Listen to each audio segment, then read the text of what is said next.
বারবার ব্যথায় কুকিয়ে উঠছে অনু। ধবধবে সাদা বিছানার চাদরে ছোপ ছোপ রক্ত লেগে গেছে, কিন্তু তাতে বিন্দুমাত্র ভ্রুক্ষেপ দেখাচ্ছে না নির্ঝর। সে তার নিজের কাজে ব্যস্ত। নির্ঝরের প্রত্যেকটা স্পর্শে কেবল রাগ আর ক্ষোভ মিশে রয়েছে, একটুও ভালোবাসা নেই। অসহ্য যন্ত্রণা মুখ বুজে সহ্য করছে অনু। অনুর চোখ দিয়ে টুপ টুপ করে পানি পড়ছে। আজই নির্ঝরের সাথে পারিবারিকভাবে বিয়ে হয়েছে অনুর। অনুর বাবা মা বেশ বেছে বেছে একমাত্র মেয়ের জন্য পছন্দ করেছে নির্ঝরকে। তারপর ধুমধাম করে বিয়েটা সম্পূর্ণ হয়েছে। বিয়ের প্রথম রাতে স্বামীর এমন ভয়ঙ্কর রূপ কিছুতেই মানতে পারছে না অনু। বড্ড কষ্ট হচ্ছে, বড্ড বেশি। রাতের প্রায় শেষের দিকে নির্ঝর ক্লান্ত হয়ে অনুকে শক্ত করে জড়িয়ে ধরে ঘুমিয়ে পড়েছে। কিন্তু অনুর চোখে ঘুম নেই। স্মৃতির আঙিনায় বারবার উকি মারছে কেউ একজন। নিজেকে নির্ঝরের বাহুবন্ধন থেকে মুক্ত করে কোনো রকমে একটা ওড়না পেঁচে বাথরুমে চলে যায় অনু। শাওয়ারটা ছেড়ে দিয়ে ইচ্ছে মতো কান্না করতে থাকে। যদি না সায়ন অনুকে এভাবে একা ফেলে চলে যেত, তাহলে নির্জন নামের এই মানুষটা কখনোই তার জীবনে আসতো না। আর না কখনো এভাবে নিজের স্বামীর কাছে। কথাগুলো ভাবতেই অনুর দু চোখ ভিজে ওঠে। অনু কোনো রকমে শাওয়ারটা শেষ করে অজু করে বেরিয়ে আসে। বিছানার দিকে চোখ পড়তেই দেখে নির্ঝর গভীর ঘুমে আচ্ছন্ন। গায়ে কাঁথাটা টেনে দিয়ে জায়নামাজ আর কোরআন শরীফটা বকি নিয়ে ঘরের এক কোণে চলে যায়। প্রথমে কয়েক পাতা কোরআন পড়তেই বাহিরে আজানের ধ্বনি কানে আসে। তারপর নামাজ। অনু নামাজ শেষ করে পাশ ফিরতেই চোখ যায় তার ঠিক পাশেই সাদা দবদবে পাঞ্জাবি পরে নামাজে বসেছেন তার স্বামী নির্ঝর। এতক্ষণ নামাজে এত মগ্ন ছিল যে পাশে কেউ আছে সেদিকে খেয়ালই ছিল না। নামাজ শেষ করে অনু উঠে দাঁড়াতেই নির্ঝরও উঠে দাঁড়ায়। তারপর অনুকে একটানে নিজের সাথে মিশিয়ে নেয়। কাছে টেনে এনে কপালে একটা চুমু এঁকে দেয়। তারপর ধপ করে সোফায় গিয়ে শুয়ে পড়ে। ঘটনাটা আকস্মিকভাবে ঘটায়, সবে অনুর মাথার ওপর দিয়ে যায়। কই, এই ছোঁয়ায় তো কোনো ঘেন্না নেই, যা আছে তা হলো ভালোবাসা। তাহলে রাতের ছোঁয়ায় কি ছিল? অনু অবাক হয়ে অপলক তাকিয়ে আছে নির্ঝরের দিকে। সে সোফায় একটা বালিশ জড়িয়ে চোখ বন্ধ করে আছে। কি নিষ্পাপ মুখটা। বিয়ে থেকে শুরু করে এতটা সময় নির্ঝরের সাথে থাকলো, লোকটাকে ভালো করে দেখা হয়নি অনুর। আসলে হৃদয়ের মাঝে কেউ লুকিয়ে থাকলে কি আর কারো দিকে চোখ যায়? হঠাৎই অনুর চোখ যায় বিছানার দিকে। বিছানার বেশ কিছু জায়গায় রক্তের দাগ স্পষ্ট। অনুর চোখ আবার জলে ভিজে যায়। এরকম একটা লোকের সাথেই তাকে কাটাতে হবে জীবনের বাকি রাতগুলো। শাড়ির আঁচলটা ঠিক করো। এভাবে শরীর দেখি আর যার মন পাও না কেন, আমার মন পাবে না। কথাটা বলেই ঘরের দিকে পা বাড়ায় নির্ঝর। সেই ভোর রাত থেকে অনু বারান্দায় দাঁড়িয়ে আছে। ভোরের আকাশ অনেক দিন দেখা হয় না। সকালের রক্তিম সূর্য আর কিচিরমিচির পাখির গান, হালকা বাতাস। অনেক দিন পর এভাবে খোলা আকাশ দেখতে বড্ড ভালো লাগছিল অনুর। সারা রাতে হৃদয়ে যে ঝড় শুরু হয়েছিল তার অনেকটাই শান্ত হয়ে গিয়েছে। মৃদু বাতাসে শাড়ির আঁচলটা বুক থেকে একটু সরে গিয়ে পেটের কিছু অংশ দেখা যাচ্ছিল। ব্যাস, তা দেখেই নির্ঝরের এমন মন্তব্য। ভুল করেই তো সরে গেছে, ইচ্ছে করে তার দেখিয়ে বেড়াচ্ছি না। আমি কি তেমন মেয়ে নাকি? স্বামীই তো, পরপুরুষ তো আর নয়। এমন করে বলার কি আছে? কি নোংরা মানুষ, আর কি নোংরা চিন্তা ভাবনা তার। ছি! কথাগুলো নিজে নিজে বলছিল অনু। হঠাৎই দরজার খটখট শব্দে অনু ছুট লাগায় ঘরের দিকে। এত চিন্তার মাঝে অনু ভুলেই গিয়েছিল বেশ বেলা হয়ে গেছে। নির্ঝর ওয়াশরুমে, বোধহয় আরেক দফা শাওয়ার নিচ্ছে। বারবার এত শাওয়ার নেওয়ার কি আছে? নিক না, তাতে আমার কি? অনু দরজা খুলতে ধরফর করে নীরা ভেতরে ঢুকে পড়ে। নীরা হলো নির্ঝরের ছোট বোন। কি গো ভাবি, এত বেলা হলো এখনো ঘুম ভাঙছে না বুঝি? ঘুমোলে তো ঘুম ভাঙবে, ঘুমালাম কখন? কিছু বললে? কই না তো। তোমার বর কই? শাওয়ারে। ও আচ্ছা, তো এবার তোমাদের ভালোবাসাবাসির সমাপ্তি ঘটলে নিচে নামো, মা তখন থেকে তোমার জন্য অপেক্ষা করছে। ভালোবাসা মাই ফুট, মনে মনে বলল। কিছু বললে? না তো। ও, তুমি খুব মিষ্টি, তাই তো আমার ভাই সেই তুমি তুমি করে একেবারে। কি? এ মানে কিছু না, আসছি আমি, তোমরা তাড়াতাড়ি নিচে এসো। অনু বেবাচ্চা খেয়ে সেখানেই দাঁড়িয়ে আছে। কি বলে গেল? অনু পেছন ফিরে তাকাতেই দেখে নির্ঝর দাঁড়িয়ে আছে। চোখ দুটো লাল টুকটুকে হয়ে আছে, বোধহয় এক্ষুনি টপ করে রক্ত চলে আসবে। নাকের মাথাটাও লাল হয়ে আছে, নাকটা ফুলে আছে। নির্ঝর এক দৃষ্টিতে অনুর দিকে তাকিয়ে আছে, অনুর দিকে নয়, অনুর গলায় পড়ে থাকা চেইনটার দিকে। অনুর কেমন ভয় ভয় করছে। কিছু বলবেন? এভাবে কি দেখছেন? অনু একটু পেছাতেই নির্ঝর অনুর হাত ধরে একটানা বুকের সাথে মিশিয়ে নেয়। তারপর অনুর ঠোঁটে ঠোঁট মিলিয়ে দেয়। অনু বারবার ছোটার চেষ্টা করছে, কিন্তু পারছে না। কিছুক্ষণ পর নির্ঝর নিজেই অনুকে ধাক্কা মেরে সরিয়ে দেয়। অনু হঠাৎ ধাক্কায় টাল সামলাতে না পেরে দুম করে গিয়ে খাটের কোণে বাড়ি খায়। কপালে একটু লাগলেও কাটেনি, তবে ব্যথা করছে। এতক্ষণে নির্ঝর ঘর থেকে বেরিয়ে গেছে। অনু বরফের মতো সেখানেই জমে গেছে। কি হচ্ছে তার সাথে এসব? আচ্ছা, যদি সায়ন আমাকে এভাবে একা ফেলে চলে না যেত, যদি বিয়েটা সায়নের সাথে হতো, তখনই কি এরকম কিছু ঘটতো? হয়তো না। তবে সে তো চলে গেছে। চলে যাবে কেন? পালিয়ে গেছে। এসবের মাঝে আমাকে একা ফেলে পালিয়ে গেছে, নাকি কেউ তাকে দূরে সরিয়ে দিয়েছে? কিছুক্ষণ চুপচাপ কান্না করার পর নিজেকে গুছিয়ে নিয়ে নিচে নামে। এখন সব কিছুই মেনে নিতে হবে, স্বামী বলে কথা। নিচে অনুর শাশুড়ি, ননদ, শ্বশুর সবাই টেবিলে বসে আছে। সবাই নাস্তা করছে। বাড়ির সবাই খুব ভালো। তাদের কাছে অনু যেন এক মহামূল্যবান জিনিস। তাতে একটু আছরও যদি লাগে, তাতে বোধহয় মহাভারত অশুদ্ধ হয়ে যাবে। তবে অনুর শাশুড়ি একদম চুপচাপ, কোনো কথা বলছে না। অনুর দিকে একবার ফিরেও তাকাচ্ছে না। নির্ঝরের সাথে গোটা বিয়েতে অনু তার শাশুড়িকে একবারও দেখেনি। বোধহয় তিনি এই অনুষ্ঠানে নিজেকে জড়াতেই চাননি। বিষয়টা অনুর চোখে বড্ড লাগছে, কিন্তু মনে দাগ কাটছে না। নতুন বউ বলে কথা, আর ভালোই তো লাগছে। এত আদর যত্ন মন্দ লাগার প্রশ্নই ওঠে না। তবে অনুর ধারণা মতে শাশুড়িরা এমনই হয়। তবে সায়নের মা ভদ্রমহিলা ছিল, একদম এরকম বড্ড রাগী। তবে অনুকে তার ভারী পছন্দ ছিল। আজ অনুর বউ ভাত। অনুর মা বাবা, ভাই ভাবি সবাই এসেছে। অনু এত লোকের মাঝে মাকে টেনে নিয়ে আড়ালে চলে যায়। এতটা সময় বোধহয় সে মায়েরই অপেক্ষায় ছিল। মাকে জড়িয়ে ইচ্ছে মতো কেঁদে দেয়। অনু, মা আমাকে নিয়ে চলো, আমি থাকবো না এখানে। কেন রে বাবুই, কি হয়েছে? আমি সায়নের কাছে যাব। সায়ন কোথায়? অনু, বলো না মা, আমার শান কোথায়? অনু, মা প্লিজ, এই লোকটার সাথে থাকা আমার পক্ষে অসম্ভব। এই লোকটা খুব বাজে। অনুকে কথার মাঝখানে থামিয়ে দিয়ে, অনু, নির্ঝর খুব ভালো ছেলে, একটু মানিয়ে নাও। ও তোমাকে সুখে রাখবে। অনুর মা কথাগুলো বলে মাথা নিচু করে ফেলে। সায়নকে ছাড়া আমি সুখে থাকতে পারবো না মা। মা প্লিজ বলো না সায়ন কোথায়? আমি সায়নের কাছে চলে যাব। মেয়ের ছলছল চোখের দিকে তাকিয়ে অনুর মা অনামিকা আরা মুখ খোলে। অনু, আসলে সায়ন কোথা থেকে ধুম করে নির্ঝর চলে আসে।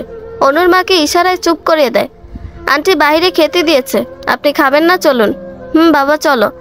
অনুর মা যাওয়ার আগে ছলছল চোখে একবার নির্ঝরের দিকে তাকিয়ে চোখ নামিয়ে নেয়। অনুর মা চলে যায়। অনু মায়ের পেছন পেছন যেতে লাগলে নির্ঝর অনুর হাত ধরে টান মারে। অনু হুমড়ি খেয়ে পড়ে নির্ঝরের বুকে। কি হলো? হাত ধরেছেন কেন? ছাড়ুন। কি অসভ্যতামি হচ্ছে শুনি? ছাড়ুন, অসভ্য লোক একটা। নির্ঝর অনুকে শক্ত করে বুকের সাথে চেপে ধরে আছে। তারপর পকেট থেকে একটা রুমাল বের করে অনু চোখের নিচে লেপ্টে যাওয়া কাজলটা মুছিয়ে দেয়। কান্না করার ফলে চোখের নিচে কাজলটা লেপ্টে গিয়েছিল। তোমার চোখে দেখেছিলাম আমি আমার সর্বনাশ। কি বললেন? জানি না। নিজে বলে এখন বলছেন জানি না? সত্যিই জানি না। তোমাকে এখন ঠিক কি করা উচিত? মানে জানি না। কথাটা বলেই নির্ঝর রুমালটা পকেটে রেখে দিয়ে হাঁটা ধরে। অনুও নির্ঝরের পেছন পেছন হাঁটছে না, রীতিমতো ছুটছে। নির্ঝর লম্বা মানুষ, তার উচ্চতার কাছে অনু নিছকি বাচ্চা। উফ, একেবারে হাতি একটা। অনুর কাছে তার স্বামীকে পৃথিবীর সবচেয়ে রহস্যময় চরিত্র বলে মনে হচ্ছে, যার হৃদয়ের বেলাভূমিতে কখনো মেঘ তো কখনো বৃষ্টি, আবার মাঝে মাঝে রোদ্দুরে উঁকি মারে। কি চায় এই রহস্যময় মানব? না, রহস্যময় স্বামী নামক এক অজানা চরিত্র। নির্ঝর ধীর পায়ে এগিয়ে আসছে অনুর দিকে। অনুর ভয়ে বুক কাঁপছে। যদি কাল রাতের মতো আবার? না, অসম্ভব। বউ ভাতের অনুষ্ঠান শেষে সবাইকে বিদায় দিয়ে অনু ঘরে চলে আসে। পোশাক পাল্টে বেশ আয়েশ করে বিছানায় বসতেই নির্ঝরের আগমন ঘটে। নির্ঝরকে দেখে বিছানার একপাশে গুটিসুটি মেরে বসে পড়ে অনু। নির্ঝর ঘরে ঢুকে অনুর দিকে তাকাতেই অনুর কাল রাতের কথা মনে পড়ে যায়। নির্ঝরকে এগিয়ে আসতে দেখে অনু দুম করে দাঁড়িয়ে যায়। একটা ছোট্ট ডোক গিলে বলতে শুরু করে, দেখুন মিস্টার চৌধুরী, আপনার সাথে আমাকে জোর করে বিয়ে দেওয়া হয়েছে। আমি অন্য কাউকে ভালোবাসতাম, আর এখনও বাসি। কথাগুলো আমি আপনাকে কালই বলতাম, কিন্তু আপনি তো আপনার কাজে না স্বামীগিরি ফলাতে ব্যস্ত ছিলেন, তাই বলার সুযোগটাই হয়ে ওঠেনি। কিন্তু শুনে রাখুন, যেদিন সে ফিরে আসবে সেদিন আমি। বাকি কথা বলার সুযোগ হয়নি অনুর। নির্ঝর অনুর চুলের মুঠি ধরে নিজের দিকে টেনে নেয়, তারপর ঠোঁটে ঠোঁট মিলিয়ে দেয়। অনু বারবার হাত পা ছুটছে, কিন্তু কিছু করার উপায় নেই। দুচোখ অনু নির্ঝরকে সর্বশক্তি দিয়ে ধাক্কা দিতেই নির্ঝর পেছনে সরে যায়। আপনি কি চান বলুন তো? এভাবে বারবার জোর করছেন কেন? যদি এতই শরীরের নেশা হয়ে থাকে তাহলে পতিতাপল্লী গেলেই পারতেন। কেন আমার আর সায়নের মাঝে এলেন? নির্ঝর বাকরুদ্ধ হয়ে তাকিয়ে আছে অনুর দিকে। তুমি তার কাছে যেতে চাও যে তোমার সবটা চায় না, কিন্তু তার কাছে যেতে চাও না যে তোমার ভালো মন্দ সবটা চায়। কথাগুলো বলেই নির্ঝর বিছানা থেকে একটা বালিশ ঢিল মেরে অনুর দিকে ছুঁড়ে দেয়। অনু বালিশটা হাতে নিয়ে বাকরুদ্ধ হয়ে দাঁড়িয়ে আছে। আর কোনো কথা হয়নি দুজনের মাঝে। নির্ঝর খাটের উপর উবু হয়ে শুয়ে পড়ে, আর অনু এখনো ওভাবেই দাঁড়িয়ে আছে। লাইটটা অফ করে দাও। অনু একটা ভেঙচি কেটে সোফার দিকে পা বাড়াতেই, না, এই ঘর তোমার না, এই ঘরের জিনিসগুলো, তাই এই ঘরের কোনো জিনিস ব্যবহার করার অনুমতি তোমার নেই। তাহলে আমি কোথায় শোবো? মেঝেতে। কি? ইচ্ছে করলে বারান্দা ফাঁকা আছে। অনু গোল গোল চোখে নির্ঝরের দিকে তাকিয়ে আছে। এই লোকটা উন্নত শ্রেণীর অসভ্য, অসভ্যতার সকল স্তর পার করে এসেছে। কথাগুলো নিজের মনে মনে বলে অনু মেঝেতেই গুটিসুটি মেরে শুয়ে পড়ে। একটু কষ্ট হলেও বেশ ক্লান্ত থাকায় ঘুম চলে এসেছে খুব দ্রুত। আর তো মাত্র একটা দিন। কালকে বাড়ি গিয়ে সায়নের কাছে চলে যাবে অনু সারা জীবনের জন্য। সায়নের কথা মনে পড়তে অনুর কাছে কোনো কষ্ট যেন কষ্টই মনে হচ্ছে না। আচ্ছা, সায়ন কি মেনে নিবে আমাকে? নিবে না কেন? যা হয়েছে নিজের ইচ্ছের বিরুদ্ধে, এটা তো একরকম ধর্ষণই বলা যায়। সায়নের ভালোবাসার কাছে এসবই তুচ্ছ। উত্তরগুলো নিজেই নিজের মতো সাজিয়েছে অনু। ভোররাতে একটু চোখ মেলতে অনু দেখতে পায় নির্ঝর নিচের দিকে ঝুঁকে উবু হয়ে তাকিয়ে আছে অনুর দিকে। অনু বেশ ভয় পেয়ে যায়। আবার কি কাল রাতের মতো? আচ্ছা অনু, কখনো কি শুনেছ কোনো ছেলে কোনো মেয়ের নাকফুলের প্রেমে পড়ে? কখনো কি শুনেছ একটা মেয়ের গোলুমলু গালের প্রেমে পড়ে? কখনো কি শুনেছ কোনো ছেলে কোনো মেয়ের গালের মাঝখানে পড়া ছোট্ট টোলের প্রেমে পড়ে? আমি পড়েছি, একবার নয় বারবার পড়েছি। সে প্রেমে পড়ে পুরে ছাড়খাড় হয়েছি, তবু বলতে পারিনি। কথাগুলো অনুর মাথার ওপর দিয়ে যাচ্ছে। মিস্টার চৌধুরী, কি বলছেন কি এসব? জানি না। কথাগুলো বললেই নির্ঝর ঘর থেকে বেরিয়ে যায়। সিঁড়ি বেয়ে নিচে নেমে সদর দরজার কাছে যেতেই রাহেলা বেগম নির্ঝরের মায়ের চোখে পড়েন। ভোরবেলায় কোরআন তেলাওয়াত করার অভ্যেস ওনার। একটু পিপাসা পেয়েছিল, তাই পানি খেতে এসে কাউকে যেতে দেখেন। নিচু গলায় ডেকে ওঠেন, কে ওখানে? আমি মা। নির্ঝর, এত ভোর ভোর কই যাও আব্বু? একটু বাইরে যাব, ভালো লাগছে না। আর কথা বাড়াননি উনি। নির্ঝরের যখন মন খারাপ থাকে তখন সে বাহিরে চলে যায় হাঁটতে। খোলা আকাশ, মৃদু বাতাস, এসব নাকি নির্ঝরের কাছে মন ভালো করার মেডিসিন। এখন বেশ ভোর হয়ে গেছে, তেমন আলো না ছড়ালেও বেশ সব কিছু স্পষ্ট দেখা যাচ্ছে। নির্ঝরের বলা কথাগুলো ভাবতে ভাবতে বাহিরে আজানের ধ্বনি কানে যায়। অনু ঝটপট নামাজ পড়ে নেয়। নামাজের বিছানায় কেঁদে বুক ভাসিয়ে দেয় অনু। চাওয়া বলতে ওই একজনই, সায়ন। সকাল সকাল শ্বশুরবাড়ির সবার আবদার, তারা আজ নতুন বউয়ের হাতে বানানো নাস্তা খাবে। অনু রান্নাঘরে ঢুকে বেশ হেলে দুলে রান্না করছে। আজই তার এ বাড়িতে শেষ দিন, তাই না হয় একটু সবার আবদার রাখলাম, তাতে দোষের কি? খাবার টেবিলে সবাইকে খাবার দেওয়া হয়ে গেছে, যে যার মতো বসে পড়েছে। তবে রাহেলা বেগম সোফায় বসে অনুর গতিবিধি লক্ষ্য করছে। অনু সবার সাথে নিজের প্লেটটাও সাজিয়ে ফেলেছে। এবার অনু শাশুড়ি মায়ের দিকে চোখ পড়ে, আন্টি আসুন না, খেতে বসুন। এবার রাহেলা বেগম তেলে বেগুনে জ্বলে ওঠে। কোনো মেয়ে নিজের স্বামীর কথা ভুলে যেতে পারে হয়তো, কিন্তু কোনো মা নিজের ছেলের কথা ভুলতে পারে না। কথাগুলো বলে উনি সিঁড়ি বেয়ে উপরে উঠে যান। সত্যিই তো, উনি সেই কখন বেরিয়ে গেছে, এখনও ফিরল না। তবে কি আর বাড়ি যাওয়া হবে না? অনুর মনটা খারাপ হয়ে যায়। অনু, তাড়াতাড়ি তৈরি হয়ে নাও। অনু পেছন ফিরে তাকাতেই দেখে নির্ঝর দাঁড়িয়ে আছে। অনুর আর খাওয়া হলো না। খুশির ঠেলায় নাচতে নাচতে উপরে চলে যায়। আজ অনু আর নির্ঝর জোর বেঁধে অনুদের বাড়ি এসেছে। বিয়ের পর প্রথম মেয়ে জামাই বাড়ি এসেছে। অনুর বাবার আনন্দের অন্ত নেই। সবাই নির্ঝরকে নিয়ে ব্যস্ত, আর অনুর দু চোখ একজনকে খুঁজছে। হঠাৎই অনুর চোখ যায় দরজার আড়ালে। দরজার কাছে যেতেই দেখে সোহা সেখানে ঠোঁট উল্টে কাঁদছে। অনুর দু চোখ সোহাকেই খুঁজছিল। অনু কোনো দিকে না তাকিয়ে সোহার কাছে ছুট লাগায়। সোহা, তোর ভাই কোথায়? অনু আপু, ভাইয়া আমাকে তোর সাথে যেতে বলেছে তো। চল, সবাই এখন মিস্টার চৌধুরীকে নিয়ে ব্যস্ত। এই সুযোগ, তুই বাহিরে অপেক্ষা কর, আমি আমার ব্যাগ নিয়ে আসছি। সোহা হলো সায়নের একমাত্র ছোট বোন। বাকি পরিচয় পরে দিব। সোহা নীরবে বাহিরে বেরিয়ে যায়। অনু ঘরে গিয়ে গুটি গুটি পায়ে সদর দরজা পেরিয়ে বাহিরে চলে আসে।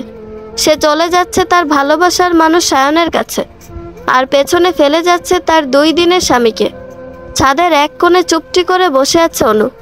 চোখ দিয়ে টুপটুপ করে পানি পড়ছে। এরকম কিছু হবে সেটা তার কল্পনারও বাহিরে। বারবার সায়নের কথা মাথায় ঘুরছে। কই, ভালো তো তোমায় কম বাসিনি, তাহলে এভাবে অভিমান করে ছেড়ে চলে গেলে কেন? সায়নের সাথে প্রথম দেখা, প্রেম সব যেন চোখের সামনে ভাসছে। এই তো ছাদের এই কর্নারটায় দাঁড়িয়ে সায়নের সাথে প্রথম চোখাচোখি হয়েছিল অনুর। অতীতে ডুব দেয় অনু। সায়ন হলো অনুদের প্রতিবেশী। অনুর বাবা ব্যাংকে চাকরি করে, ট্রান্সফার জব। বাবার বদলির খাতিরে অনুরা পরিবার সহ ঢাকায় চলে আসে। নতুন জায়গা, নতুন পরিবেশ, সব মিলিয়ে বেশ মন খারাপ পাচ্ছিল অনুর। পুরানো কলেজ, পুরানো বন্ধু সব ফেলে আসতে কারই বা ভালো লাগে। তাই মন ভালো করার জন্য কানে হেডফোন গুঁজে ছাদের উদ্দেশ্যে রওনা হয় অনু। খোলা আকাশ মন ভালো করার মেডিসিন। বেশ কিছুক্ষণ ছাদে হাঁটাহাঁটি করতে চোখ যায় অনুদের ছাদ বরাবর পাশে আর একটা ছাদের দিকে। ছাদের মাঝখানে বিছানা পেতে বইয়ে মুখ গুজে বসে আছে একটি ছেলে। চোখে মোটা ফ্রেমের চশমা, পরনে হালকা নীল রঙের টি শার্ট আর কালো রঙের 3/4 প্যান্ট। এমনভাবে বইয়ের দিকে ঝুঁকে আছে যে তার মুখটাও ঠিকমতো দেখা যাচ্ছে না। কেন যেন ছেলেটাকে দেখে অনুর বেশ কৌতূহল জাগে। অনুর ছেলেটার মুখ দেখতে বেশ ইচ্ছে করছে। বেশ কিছুবার উকি ঝুঁকি মারার পরও ছেলেটার মুখ দেখতে অক্ষম হয় সে। শেষবার উকি মারতেই ছেলেটা দুম করে দাঁড়িয়ে যায়। অনুর সাথে চোখাচোখি হয়ে যায় তার। অনু লজ্জা পেয়ে মাথা নিচু করে ফেলে। ছেলেটা অনুর দিকে এগিয়ে আসে। আপনি কি কিছু বলবেন আমায়? মানে না তো। অনু বেশ লজ্জা পেয়ে যায়। না, আমার মনে হলো বোধহয় কিছু বলতে চান, তাই বারবার। আচ্ছা, যাই হোক। হায়, আমি সায়ন আহমেদ। আমি অনু। ছোট্ট করে নিজের নামটা বলেই অনু ছুট লাগায় নিচে। কেন যেন তার বেশ লজ্জা করছে। ইস, কি লজ্জা! সায়ন সেখানে দাঁড়িয়ে মুস্কি দিয়ে হাসছে। লজ্জা পাওয়া ভালো। লজ্জা তো নারীর ভূষণ। এটাই ছিল অনু আর সায়নের প্রথম দেখা। তারপর আর কখনো কথা হয়নি দুজনের মাঝে। তবে দেখা হতো মাঝে মাঝে। ছাদের এখানটায় সায়ন প্রায় ছাদের এই পাশটায় বসে বসে পড়তো। মাঝে মাঝে দুজনের দেখা হতো, চোখাচোখি হতো, তবে কথা হতো না। বাকিটা পরে আরেকদিন বলবো। অতীত কত সুন্দর ছিল, কোথা থেকে কি হয়ে গেল। তখন সোহাকে পাঠিয়ে দেওয়ার পর অনু বাড়ির সবার চোখে ফাঁকি দিয়ে এক কাপড়ে বাড়ি থেকে বেরিয়ে আসে। তার ধারণা সায়নী সোহাকে পাঠিয়েছে অনুকে নিয়ে যেতে। সে হয়তো তার প্রিয়তমার জন্য বাহিরে অপেক্ষা করছে। সায়নের জন্য অনুর বুকে বেশ অভিমান জমে আছে। অনু বাড়ি থেকে বেরিয়ে ছুট লাগায় বাড়ির পেছনের দিকে। সোহা অনুর কথা মতো সেখানে অপেক্ষা করছিল। অনু সেখানে এসেই চারদিকে খোঁজাখুঁজি শুরু করে দেয়। কাকে খুঁজছ এভাবে? সোহা, তোর ভাই কোথায়? কেন খুঁজছ তাকে? বেশ ঝাঁঝালো কণ্ঠে সোহা অনুকে প্রশ্নটা করে। অনু অবাক চোখে সোহার দিকে তাকিয়ে আছে। মানে বুঝলে না? বেশ তো হেলে দুলে বিয়েটা করে নিলে, আবার বরকে নিয়ে বাপের বাড়ি এলে। বিয়ে করার আগে একবারও কি আমার ভাইয়ের কথা ভেবেছিলে? এসব কি বলছিস সোহা? ঠিকই তো বলছি। সেদিন তুমি আসোনি বলেই আজ। কি, ভাইয়া আজই লন্ডন চলে যাচ্ছে, আর মাত্র 21 মিনিট পর ফ্লাইট। সোহার কথায় অনু আকাশ থেকে পড়ল। সায়ন চলে যাচ্ছে? এই নাও মা, এগুলো তোমায় ফিরিয়ে দিতে বলেছে। সোহা অনুর হাতে কয়েকটা কাগজ ধরিয়ে দেয়। এগুলো কাগজ নয়, এগুলো চিঠি, যেগুলো অনু সায়নকে দিয়েছিল। চিঠিগুলো অনুর হাতে ধরিয়ে দিয়ে সোহা পেছনে হাঁটতে শুরু করে। কিছু দূর গিয়ে সোহা দাঁড়িয়ে যায়। পেছন ফিরে সোহার দিকে তাকিয়ে বলতে শুরু করে, অনু আপু, হয়তো তোমার ছলনায় আমার ভাইয়ের জীবনটা শূন্য হয়ে গেল। আমি আমার ভাইয়ের ভালোবাসা হারালাম। ও আর হ্যাঁ, এই চিঠিগুলোর অস্তিত্ব এখানে শেষ করে দাও, না হলে যদি তোমার বরের হাতে চলে যায়। তোমার বড় লোক বর কি তোমার মতো এরকম মেয়েকে মানবে? ভালো থেকো। আর একটি কথাও বলেনি সোহা। চোখের পানি ফেলতে ফেলতে বাড়ির পথে হাঁটা ধরে সে। অনু সেখানেই ঠায় দাঁড়িয়ে আছে। বিয়ের আগের দিনও অনু সায়নের সাথে কথা হয়েছিল। সায়নের কথা মতে সে রাতের মাঝামাঝি সময়ে বাড়ির পেছন দিকটা অপেক্ষা করবে অনুর জন্য, তারপর অনুকে নিয়ে পালিয়ে যাবে অনেক দূরে। অনু এসেছিল, সারা রাত অপেক্ষা করেছে সায়নের জন্য, কিন্তু সে তো আসেনি। তারপর দিন নির্জরের সাথে বিয়ে হয়ে যায় অনুর। অনু চিঠিগুলো মুষ্টিবদ্ধ করে বাড়ি ফিরে আসে। ছাদের এক কোণে গুটিসুটি মেরে বসে পড়ে। সায়নের সাথে সম্পর্কের শুরুটাও ছিল এই ছাদ, আবার হয়তো শেষটাও এখানেই হতে চলেছে। আচ্ছা, তবে কি ছলনা আমি করেছি? তুমিই তো আসোনি, বারবার ডেকেছি তবুও আসোনি, মুখ ফিরিয়ে রেখেছিলে।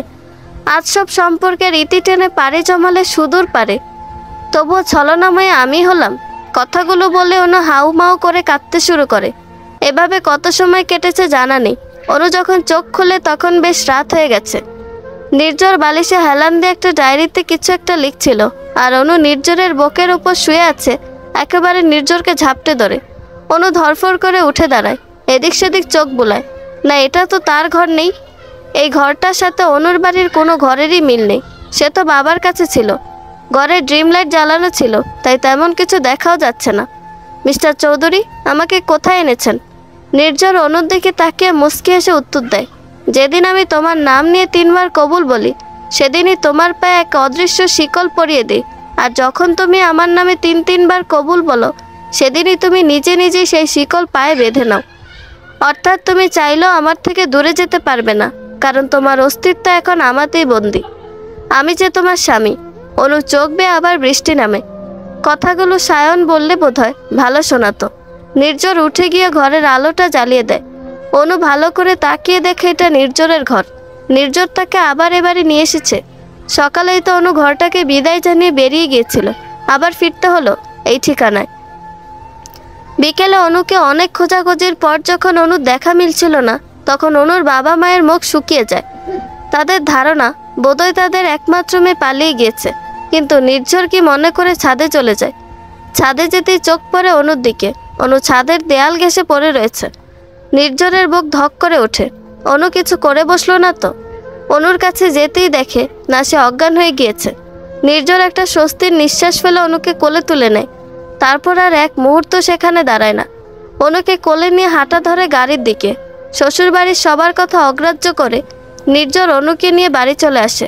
কান্নাকাটির ফলে অনুর বেশ মাথা ধরেছে, তাই অনু কথা না বাড়িয়ে বালিশ নিয়ে উঠে আসে।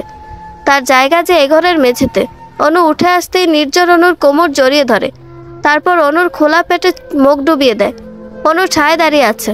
হয়তো এটাই তার নিয়তি। এখন থেকে যা হবে সব তাকে মানতে হবে। অনু কাঁথা মুড়ি দিয়ে বিছানায় শুয়ে আছে। নির্ঝরের পাশেই ছাই হয়ে পড়ে রয়েছে সায়ন আর অনুর চিঠিগুলো।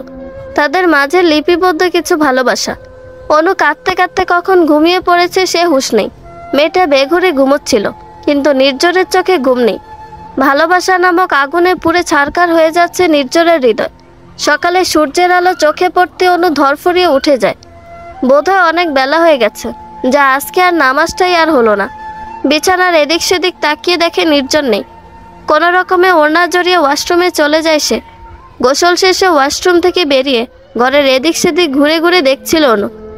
নির্ঝরের ছোটবেলা থেকে শুরু করে বড়বেলা পর্যন্ত সব ছবি দেয়ালে লাগানো। কত হাস্যোজ্জ্বল ছেলে, অথচ অনুর সামনে এলেই যেন পৃথিবীর সকল গভীরতা ভর করে এই ছেলের মাঝে। আচ্ছা, সায়নও কি বিয়ের পর বদলে যেত? বিয়ের পর নাকি প্রেমিক প্রেমিক থাকে না, স্বামীতে পরিবর্তন হয়। পরিবর্তন হয় তাদের আচরণের। অনুর এই প্রশ্ন নিয়ে একবার সায়নের সাথে অনুর বেশ দ্বন্দ্ব বেঁধে যায়। সেবার অনু আর সায়নের প্রেমের 3য় বছর চলছে। তখন মোটামুটি 2 পরিবারের সবাই সায়ন অনুর সম্পর্কের ব্যাপারে জানে। তাদের সম্পর্কে 2 পরিবারের কারোরই কোনো অমত ছিল না। রীতিমতো তাদের সম্পর্ক বিয়ে অবধি পৌঁছে গিয়েছিল। 2 পরিবারের কথাবার্তা হয়ে গিয়েছে। সায়নের পরীক্ষা শেষ হলেই অনুকে ঘরে তুলবে সায়নের বউ করে। সায়ন তখন সিলেটে। ইঞ্জিনিয়ারিং 3rd সেমিস্টারে পরীক্ষার প্রস্তুতি নিচ্ছে বিদায় অনুর সাথে কথা খুব কম হয়। সায়ন বরাবরই পড়াশোনায় বেশ মনোযোগী। একদিন মাঝরাতে অনু ফোনের পর ফোন করে সায়নকে। সায়ন তখন মনোযোগ দিয়ে অঙ্ক কষছিল। এত রাতে অনুর ফোনে বেশ বিরক্ত সে, তবুও প্রিয়তমার ফোন বলে কথা। সায়ন ফোনটা কানে ধরতেই অপর পাশ থেকে কোনো কথা নেই, শুধু কান্নার আওয়াজ। অনুর কান্না শুনে সায়নের বুকটা ধক করে ওঠে। কি জানি কি হলো? অনু পাখি, কি হয়েছে? বলবে তো কি হয়েছে, এমন কাঁদছো কেন? কাঁদতে কাঁদতে অনু হেসকি তুলে ফেলেছে। বলবে তো কি হয়েছে? তুমি বদলে গেছো শান, আমাকে আর আগের মতো ভালোবাসো না। বিয়ে হয়ে গেলে আরও ভালোবাসবে না, তখন তুমি আমাকে ভুলেই যাবে। কি? তুমি এখনই আর আমায় ভালোবাসো না, বিয়ের পর কি করবে শুনি?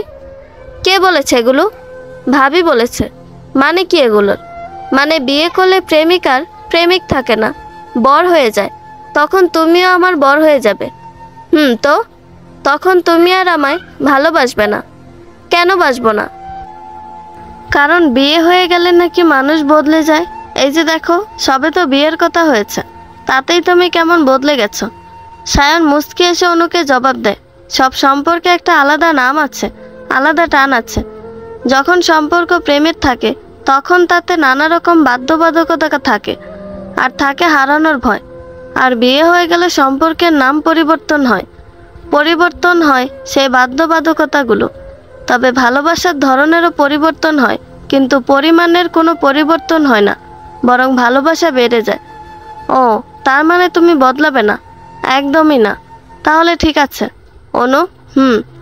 না কিছু না, বলেই ফেলো। কিছু কথা না হয় জমিয়ে রাখলাম, যখন আমাদের টোনাটুনি সংসার হবে তখন শোনাবো। কখন? কোনো এক নিঝুম রাতে আকাশে পূর্ণচন্দ্র থাকবে আর আমার বুকে তুমি। তাই? আমার সবচেয়ে মূল্যবান সম্পদ হলে তুমি। আমি তোমাতে আবদ্ধ থাকতে চাই, তোমাতেই করতে চাই বসবাস। অনু চুপ করে সায়নের কথাগুলো শুনছিল। অনু ঘুমিয়ে পড়ো, অনেক রাত হয়েছে। অনু দম করে ফোনের লাইন কেটে দেয়। এই ছেলে একেবারে উচ্চ শ্রেণীর আনরোমান্টিক, রোমান্টিকতার কিছুই বোঝে না। অনু গাল ফুলিয়ে শুয়ে পড়ে। তার চোখে এখন নতুন স্বপ্ন, আর মাত্র কয়দিন পর তারা সায়নের আকদ।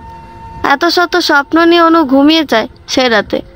অতীতের কথাগুলো ভাবতে অনু চোখ বেয়ে পানি পড়তে থাকে। কোথায় সায়নের দেখানো স্বপ্ন, কোথায় সায়নের সেই টুনাটুনি সংসার? সব তো সে নিয়ে গেল। অনু দাঁড়িয়ে দাঁড়িয়ে কথাগুলো ভাবছিল।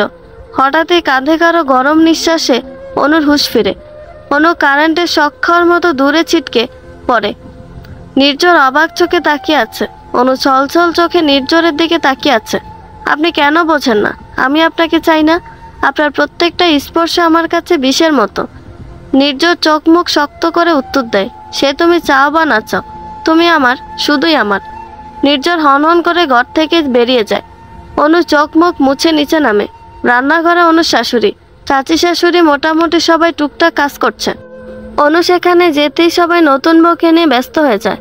সবাই অনুকে এটা ওটা শেখাচ্ছে, শুধু অনুর শাশুড়ি মুখ গোমরা করে কাজ করেই যাচ্ছে। অনু এ বাড়িতে আসার পর থেকে লক্ষ্য করছে ভদ্রমহিলা অনুকে একেবারে নিতে পারছে না। অনু কৌতূহলবশত শাশুড়ির পাশে গিয়ে দাঁড়ায়। আন্টি, আপনাকে হেল্প করে দিই? পাশ থেকে অনু চাচি শাশুড়ি বলে ওঠে। আন্টি কি বলছো? মা বলো। শাশুড়ি তো মায়ের মতোই হয়। অনুর শাশুড়ি ছোট চাচিকে থামিয়ে ঘাড় না ঘুরিয়ে জবাব দেয়, রাখো তো, অমন বউকে মেয়ে ভাবার কোনো ইচ্ছে আমার নেই। তোমার মুখে আন্টি ডাকি মানায়? খবরদার আমাকে ঢং করে মা বলতে এসো না। অনু শাশুড়ির কথা শুনে থমকে যায়। সামান্য মা ডাকাতে এত সমস্যা? কি করেছি আমি যে উনি আমাকে সহ্য করতে পারেন না? তুমি এখানে দাঁড়িয়ে কি করছো? যাও, নিজের ঘরে যাও, এখানে তোমার কোনো কাজ নেই। অনু কথা না বাড়িয়ে হনহন করে ঘরে চলে আসে। আমারও বয়ে গেছে আপনার ছেলের বউ হয়ে থাকতে। একবার সায়ন ফিরুক, তারপর। ফ্ল্যাশব্যাক। সায়নের সাথে সম্পর্কের শুরুটা ছিল বেশ রোমাঞ্চকর। ছোট্ট একটা দিঘির পার, একটা বকুলতলা, কিছু কাশফুল আর একটা ছোট্ট নাকফুল, ব্যাস এগুলোই ছিল সায়ন অনু সম্পর্কের মুখ্য উপাদান। সেদিনটা ছিল শুক্রবার। অনুর বাবার কোন এক গ্রাম্য বন্ধুর আমন্ত্রণে অনুরা হুট করে গ্রামে যায়। অনুর বাবার সে বাল্যবন্ধুর একমাত্র মেয়ের বিয়ে, তাই বেশ দল বেঁধে পরিবার সহ অনুরা গ্রামে চলে আসে। তখনও অনুর সাথে সায়নের সম্পর্ক বাড়ির ছাদ অবধি আটকে আছে। তবে মাঝে মাঝে রাস্তায় দুই একবার দেখা হলে শুধু একটু মুচকি হাসিতে আবদ্ধ ছিল তারা দুজন। অনুর গ্রামে তেমন আসা হয় না। এখানে এসে গ্রামের সহজ সরল মানুষগুলোর সাথে মিশে বেশ ভালোই লাগছে অনুর। এরই মাঝে বিপত্তি বাধে। রাতে গায়ে হলুদে মেয়ের জন্য রাখা সব হলুদ চুরি হয়ে গেছে। কি সর্বনাশ! এখন কি হবে? এদিকে বেলাও যে শেষের দিকে, সন্ধ্যার পর হলুদ বাটাবাটি শুরু হবে। কোনো উপায় না পেয়ে কনে পক্ষের কিছু মেয়ে বেরিয়ে পড়ে বাগান থেকে হলুদ তুলতে। অনুও তাদের সাথে চলে আসে। নদীর ওপার বাগান থেকে তারা হলুদ তুলে নিয়ে আসবে, তারপর বাটাবাটি শুরু হবে। যথারীতি বাড়ির সামনে দিয়ে বয়ে যাওয়া ছোট্ট নদী পার করে তারা হলুদ নিয়ে ফিরছিল। এমন সময় অনু চোখ যায় রাস্তার ওপারে ব্যাগপত্র নিয়ে দাঁড়িয়ে থাকা মাঝামাঝি বয়সী এক মহিলা ও তার মেয়ের দিকে। তারা অসহায়ের মতো মুখ করে রাস্তায় দাঁড়িয়ে আছে। দুজনকে দেখে মনে হচ্ছে না তারা গ্রামের কেউ। অনু ঝটপট তাদের কাছে চলে যায়। হতে পারে তারা কোনো বিপদে পড়েছে। অনু সালাম দিয়ে কথা বলা শুরু করে। আন্টি, কোনো সমস্যায় পড়েছেন? আর বলো না মা, অনেক দিন পর গ্রামে এসেছি। গ্রামের পথঘাট তেমন মনে নেই। ও, আপনি পথ ভুলে গেছেন? হ্যাঁ, পাশ থেকে সোহা বলে ওঠে। আমরা এখানে এক দাদুর বাড়ি এসেছি, এক চাচাতো বোনের বিয়ে, কিন্তু আম্মু পথই ভুলে গেছে। তোমাদের সাথে কেউ নেই যে পথ চিনে? ভাইয়া আছে, কিন্তু সে লেট লতিফ। ট্রেন ফেল করেছে বলে আসতে দেরি হচ্ছে বোধহয়, ঘন্টা দুয়েক লাগবে। কি সর্বনাশ! এতক্ষণ আপনারা এখানে দাঁড়িয়ে থাকবেন? কি আর করব। অনু ভদ্রমহিলার দিকে তাকিয়ে দেখেন উনি বড্ড ঘামছেন, বোধহয় শরীর খারাপ করছে। আন্টি, আপনি আমাকে সেখানকার ঠিকানা বলুন, আমি দেখছি খুঁজে দিতে পারি কিনা। বা ঠিকানাটাই তো মনে নেই। আসলে এটা তাদের নতুন বাড়ি, এখানে তেমন আসা হয়নি। অনুকে এতক্ষণ দাঁড়িয়ে বকবক করতে দেখে তারাও এগিয়ে আসে। অনুর সাথে কনে ছোট বোন নীলও ছিল। নীলু ভদ্রমহিলাকে দেখে আনন্দে উৎফুল্ল হয়ে ওঠে। বড় চাচি, তুমি এসেছ? নীলু এদিক সেদিক তাকিয়ে বলে, সায়ন ভাই কোথায়? তাকে তো দেখছি না। সোয়া খেপে যায়। সবসময় ভাইয়ার খবর নাও কেন? এখানে আমি আছি, মা আছে, দেখতে পাচ্ছ না? মার শরীর খারাপ, চলো আমাদের বাড়ি নিয়ে চলো, ভাইয়ার আসতে দেরি হবে। ও, তা আগে বললেই তো হয়। সায়ন ভাই না থাক, তোমরা বাড়ি চলো চাচি। ভদ্রমহিলা আর কেউ নয়, সায়নের মা আর বোন সোহা। পাশ থেকে সায়নের মা বলে ওঠে, সেই কবে তোদের এই নদীর ধারে বাড়িটাতে এসেছি। এত কি মনে থাকে তাই পথ ভুলে গেছে। ও, আসলে চাচি সায়ন ভাই বলল এই বাড়িটা থেকেই বিয়ে দিতে। এখন দাঁড়িয়ে বকবকর না করে বাড়ি নিয়ে চলো আমাদের। চল, নিয়েই তো যাচ্ছি। নীলু সামনের দিকে হাঁটা ধরে। এত ব্যাগপত্র নিয়ে সায়নের মা আর সোয়া দাঁড়িয়ে আছে, এতগুলো নেওয়া যায়? এদিকে নীলু হাঁটা ধরে সামনের পথে। অনু এগিয়ে গিয়ে সায়নের মায়ের হাত থেকে ব্যাগ নিয়ে নেয়। সবাইকে নিয়ে বাড়ি চলে আসে। সায়নের বাবার চাচাতো ভাইয়ের বাড়ি এটা। প্রায় সন্ধ্যা নেমে গেছে। বড়রা বড়দের মতো আর ছোটরা ছোটদের মতো আনন্দ করছে। অনুর বেশ ভালোই লাগছে। একেবারে বিশুদ্ধ বাঙালি বিয়ে যাকে বলে। অনুর সাথে দুষ্টমিতে যোগ দিয়েছে সোহা। ও সোহা সহজে কোনো মানুষের সাথে মিশে না, তবে যাকে পছন্দ হবে তার কথাই আলাদা। হলুদ বাটাবাটিতে প্রায় সন্ধে গড়িয়ে রাত নেমে গেছে। গ্রামে এইটুকু রাত মানে গভীর রাত। সবাই যে যার মতো কাজে ব্যস্ত। সোহা, নীলু আর অনু তিনজন বাড়ির সামনে বকুলতলার নিচে বাধাই করা পাড়টায় বসে বসে গল্প করছিল। হঠাৎই তিনজনের ডাক পড়ে। সবাই তেঁতুল মাখিয়েছে। অনুকে খাওয়ার জন্য ডাকা হয়েছে। অনু সোহা নীলুকে বসতে বলে বাড়ির দিকে পা বাড়ায়। তোমরা বসো, আমি এখানে নিয়ে আসছি। ওদিকটা কিন্তু বেশ অন্ধকার, যেতে পারবে তো? পাশ থেকে সোহা বলে ওঠে। সবাই কি তোমার মতো চোখ কপালে তুলে হাঁটে যে একটু পর পর উল্টে উল্টে পড়বে? কি বললি? কি আবার বলবো? তুমি তো ভাইয়াকে দেখলেই দুমদাম করে হুমড়ি খেয়ে পড়ে যাও, তাই বললাম। সোহার কথা শুনে নীলুর মুখটা ছোট হয়ে যায়। অনু হেসে ওঠে। অনুদি, তুমি আলোটা নিয়ে যাও। না লাগবে না সোহা, আমি এই যাবো আর আসবো। অনু অন্ধকারে পথ হাতড়ে বাড়ির দিকে পা বাড়াতেই কঠিন কিছু একটার সাথে বাড়ি খেয়ে দুম করে নিচে পড়ে যায়। অনু প্রথমে ভাবে হয়তো তালগাছ টাছ হবে। পরে সে কঠিন বস্তুকে নড়ে চড়ে উঠতে দেখে অনু ভয়ে চিৎকার দিয়ে ওঠে, বাবা গো, গাছ আবার নড়ে। সোহা, নীলু দুজনেই অনু চিৎকারে এগিয়ে আসে। মানে সরি, আমি দেখতে পাইনি। সোহা উঠে এসে আলো জ্বালিয়ে দেখে অনু ভয় ভয় মুখ নিয়ে নিচে পড়ে রয়েছে। ভাইয়া তুই? সায়ন ভাই, তুমি এসেছ? নীলু সায়নকে দেখে এগিয়ে যেতে পায়ে পা বেঁধে দুম করে নিচে পড়ে যায়। সোহা দাঁড়িয়ে দাঁড়িয়ে কপাল চাপড়াচ্ছে। হয়ে গেল। মানুষ সুলাইমান খানকে দেখেও এত হুমড়ি খায় না যতটা তোকে দেখে হুমড়ি খায়। এখন আবার নীলুপির সাথে অনুপিও যোগ দিয়েছে, একসাথে দুটো মেয়ে। চল এখান থেকে, বাড়ির ভেতরে চল, না হলে দুজনই হয়তো এবার ভিমরি খাবে। সায়নের কানে সোহার কথা ঢুকছে না, সে তো অনুকে দেখতে ব্যস্ত। রাতে মৃদু আলো অনুকে চিনে নিতে সায়নের একটুও কষ্ট হয়নি। অনুও সায়নের দিকে হাঁ করে তাকিয়ে আছে। দুজনের কেউই কাউকে এখানে এভাবে আশা করেনি। সায়ন অনুর দিকে হাত বাড়িয়ে দেয়। অনুও সায়নের হাত ধরে নেয়। অনু সায়নের হাতে ভর করে উঠে দাঁড়ায়। নীলু ভ্যাবলার মতো তাকিয়ে আছে। সায়ন মুস্কি দিয়ে হাসছে। অনুর কিছুটা লজ্জা লাগছে। অনুর বুকটা ভীষণভাবে ধুকধুক করছে। বোধহয় কিছু হতে চলেছে, হয়তো। নির্জন লাগছে, ছাড়ুন আমাকে প্লিজ। লাগুক, তোমার এত সাহস হয় কি করে যে তুমি সায়নকে ফোন করো? একটুও লজ্জা করে না? নির্জন অনুর হাত পেছনে মুড়ে রেখেছে। অনু ব্যথায় ছটফট করছে। অনুর অপরাধ, সে সায়নকে ফোন করেছিল, যদিও ফোন বারবার রিং হয়ে কেটে গেছে। সায়ন ফোন তোলেনি। নির্জন সে সকালে বাড়ি থেকে বেরিয়ে যায় অফিসের উদ্দেশ্যে। প্রায় রাতের দিকে বাড়ি ফিরে দেখে অনু বারান্দায় দাঁড়িয়ে কাকে যেন ফোন করছিল আর বারবার চোখের পানি মুছছিল। নির্জর কিছু একটা আন্দাজ করে অনুর কাছে গিয়ে ছৌ মেরে ফোনটা কেড়ে নেয়।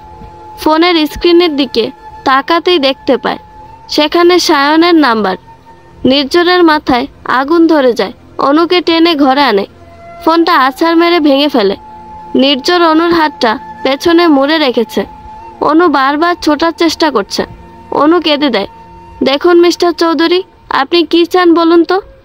তুমি কি চাও সেটা আগে বলো। আমাকে কেন আরো খারাপ হতে বাধ্য করছো?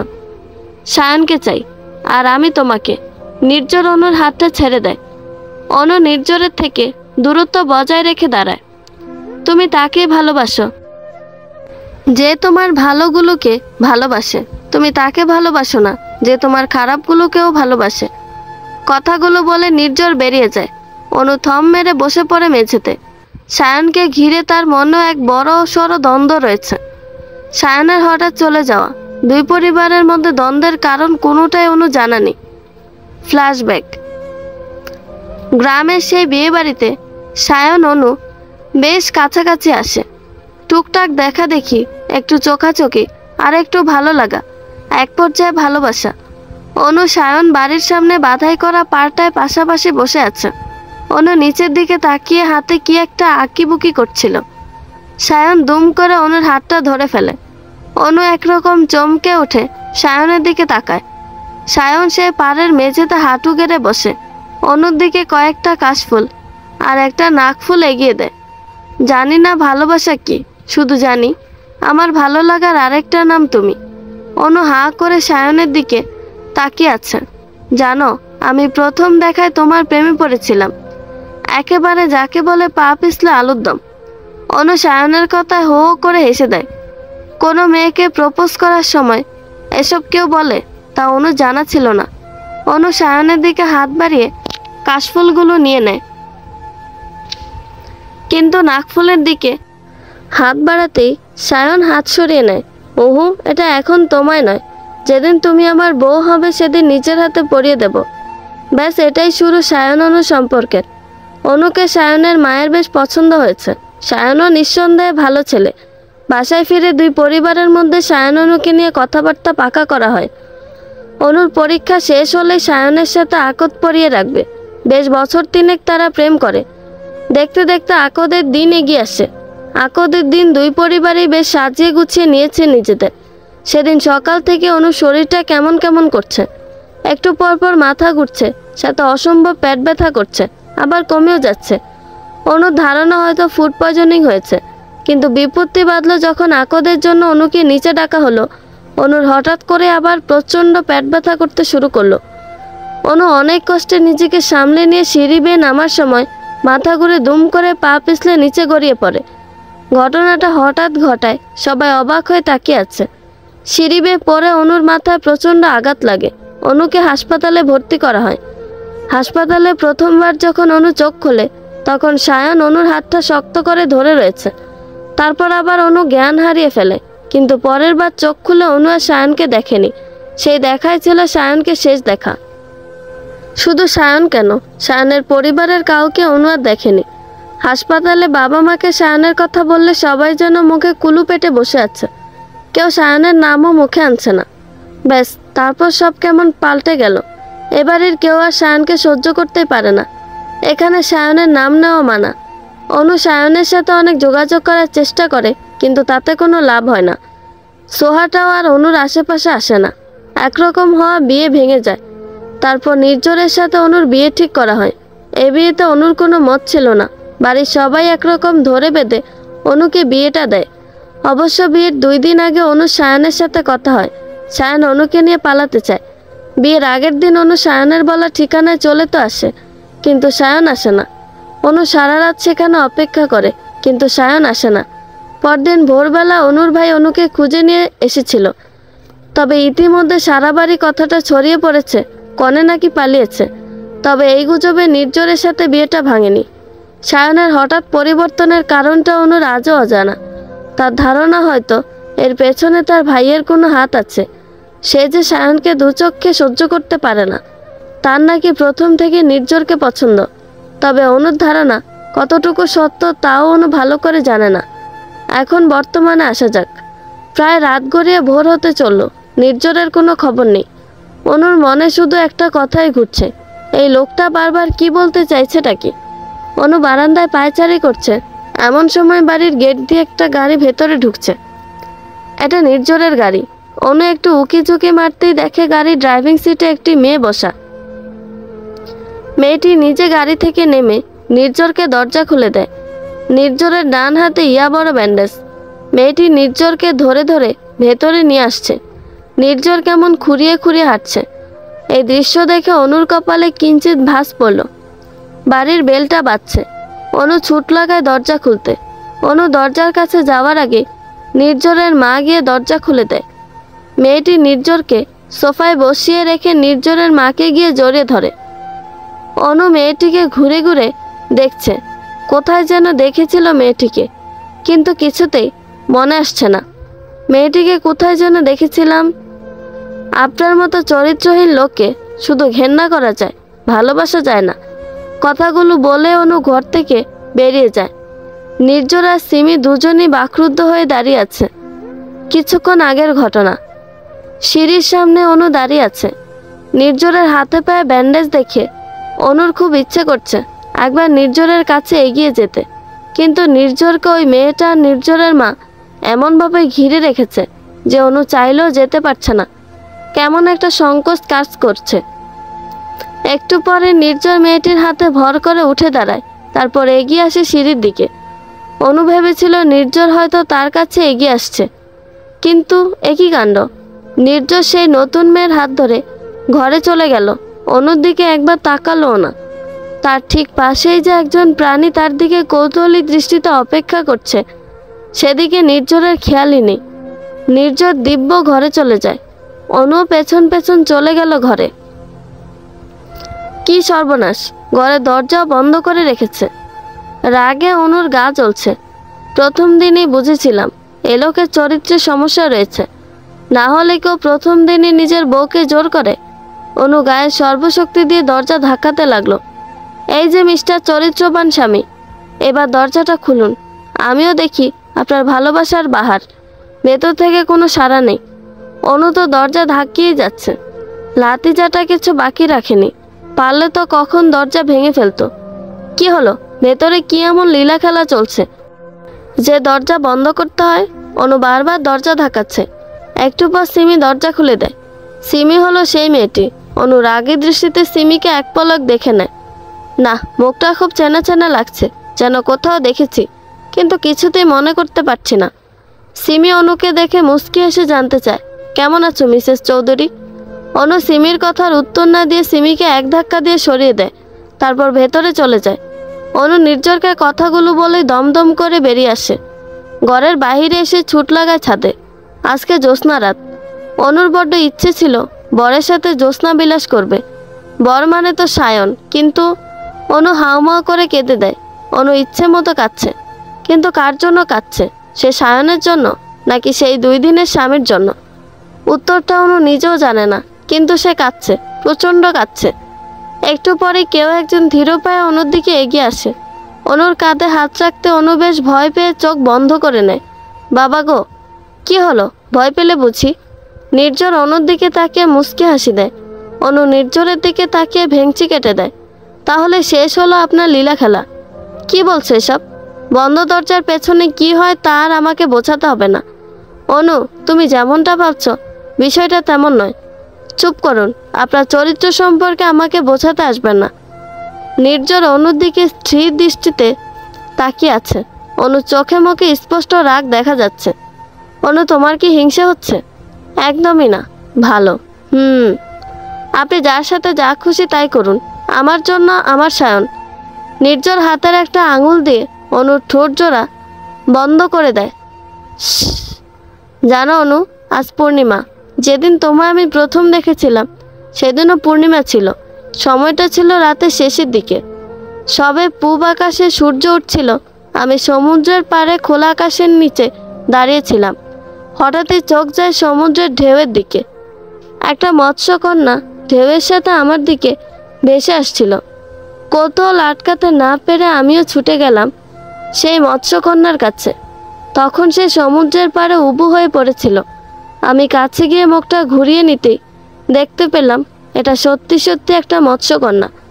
তার সারা শরীর ধবধবে সাদা, ঠিক রূপকথার গল্পে যেমনটা হয়। অনু বেশ মনোযোগ দিয়ে কথাগুলো শুনছিল। কৌতূহল চেপে রাখতে না পেরে অনু বলে ওঠে, ওটা কি সত্যি মৎস্যকন্যা ছিল? নির্ঝর ধীর পায়ে অনুর একদম কাছে চলে আসে। এক হাতে অনুকে চেপে ধরে বুকের সাথে, তারপর কপালে একটা গভীর চুমু এঁকে দেয়। সত্যি ওটা একটা জীবন্ত মৎস্যকন্যা ছিল অনু। অনুর কেমন কেমন লাগছে। নির্ঝর আবার সিমি নামের মেয়েটির সাথে পরকীয়া জড়ালো না তো? বলাই যায় না, লোকটার তো এমনিতেও চরিত্রের সমস্যা রয়েছে। ছাদ থেকে ঘরে ফিরে বিছানার এক পাশে পা ঝুলিয়ে বসে আছে অনু। নির্ঝরের কোনো খবরই নেই। সে সিমির সাথে দেখা করতে গেছে। সিমি ঘরে, মেয়েটি নাকি এই বাড়িতে থাকবে। বেশ কিছুক্ষণ অপেক্ষা করার পর নির্ঝর ঘরে ফিরে। অনু একই ভঙ্গিতে বসে আছে। নির্ঝর অনুর দিকে একবার তাকিয়ে চোখ নামিয়ে নেয়। কি হলো, ঘুমোবে না? অনু একবার নির্ঝরের দিকে তাকিয়ে চোখ নামিয়ে নেয়। কি হলো? দেখুন মিস্টার চৌধুরী, আমি যেমন আপনার কোনো বিষয়ে নাক গলাচ্ছি না, তেমন আপনিও আমার বিষয়ে আপনার নাক ঢুকাবেন না। মানে? অনু তেলে বেগুনে জ্বলে উঠল। ঢং, এতক্ষণ যেখানে ছিলেন সেখানেই থাকুন না। শুধু শুধু এখানে এলেন কেন? এলেই যখন আমাকে নিয়ে পড়লেন কেন? ও ঠিক আছে। মানে? নির্ঝর উঠে গিয়ে দরজার কাছে চলে যায়। অনুর আগে ফুসছে। মিস্টার চৌধুরী, আপনি সত্যিই একজন চরিত্রহীন মানুষ। আপনার যদি ওই মেয়ের সাথেই বিশেষ কিছু ছিলই, তাহলে শুধু শুধু আমাকে সায়নের থেকে আলাদা করলেন কেন? নির্ঝর ধপ করে দরজাটা বন্ধ করে দেয়। তারপর অনুর কাছে এগিয়ে এসে অনুর হাতের কবজি ধরে টেনে তোলে। সব কথা সায়ন সায়ন করো কেন? লজ্জা করে না অন্যের বউ হয়ে পরপুরুষের নাম নিতে? না, করে না, কারণ আমি কোনোদিন আপনাকে। কথার মাঝখানে অনু কেঁদে দেয়। নির্ঝর অনুর হাত ছেড়ে দিয়ে বারান্দায় হাঁটা ধরে। আজকাল অনুকে নিয়ে নির্ঝর বড্ড দ্বন্দ্বে আছে। নির্ঝরের ধারণা ছিল অনু হয়তো একটু একটু করে নির্ঝরের কাছে আসবে, ভালো হয়তো বাসবে। কিন্তু যত দিন যাচ্ছে হিতে বিপরীত হচ্ছে। সায়ন নামটা যেন কেউ অনুর হৃদয়ে একেবারে খোদাই করে লিখে দিয়েছে। নির্ঝর একটা সিগারেট ধরায়, তারপর ডুব দেয় অতীতে। সেদিন ছিল শুক্রবার। নির্ঝর যখন বুয়েটে চান্স পেল, তখন এই দীর্ঘ অ্যাডমিশন নামক জার্নির ক্লান্তি থেকে মুক্তি পাওয়ার জন্য পাড়ি জমায় সমুদ্র সৈকতে। নির্ঝর একাই ঘোরাঘুরি করতে ভালোবাসত। সমুদ্র বরাবরই নির্ঝরের বড্ড প্রিয় ছিল। সেদিন নির্ঝর সূর্যোদয় দেখার জন্য সমুদ্রের কিনারায় দাঁড়িয়ে আছে। তখনও আলো তেমন ছড়ায়নি, সবে সূর্য মামা পূবের আকাশে ওঠার প্রস্তুতি নিচ্ছিলেন। হঠাৎই নির্ঝরের চোখ যায় দূরে, অনেক দূরে একটা কিছু ঢেউয়ে ভেসে যাচ্ছে। কাছে যেতেই দেখে একটা মেয়ে পানিতে বেশ নাকানি চুবানি খেয়ে বালির ওপর পড়ে রয়েছে। তখন আকাশে সূর্য উঠতে শুরু করেছে। নির্ঝর মেয়েটির মুখের উপর থেকে চুল সরাতেই সূর্যের আলো সরাসরি মেয়েটির মুখের উপর পড়েছে। কি আশ্চর্য!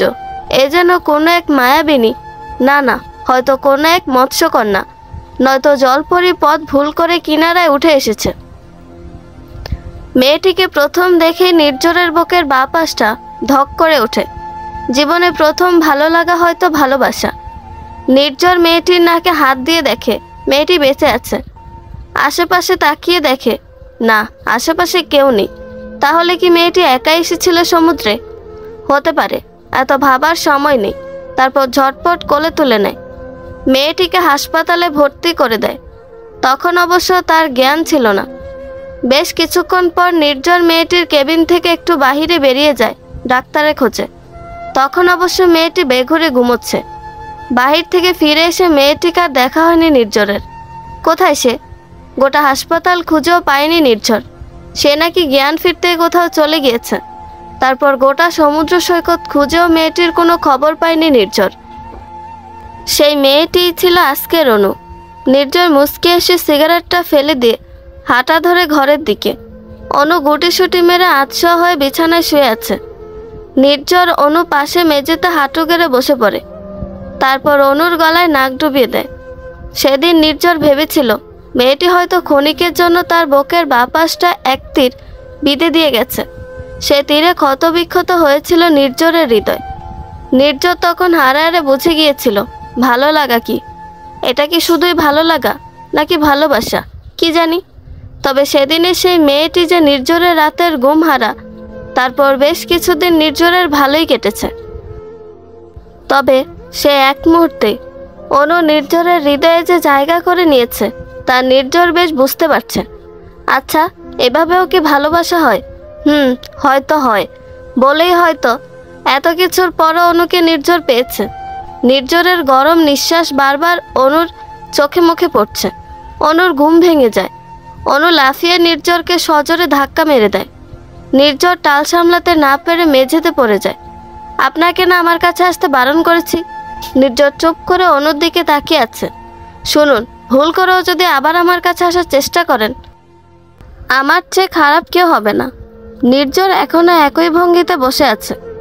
অনুর দিকে তাকিয়ে নির্ঝর বলতে শুরু করে, জানো অনু, সায়ন তোমাকে চায়, খুব করে চায়, তবুও তোমাকে ভালোবাসে না।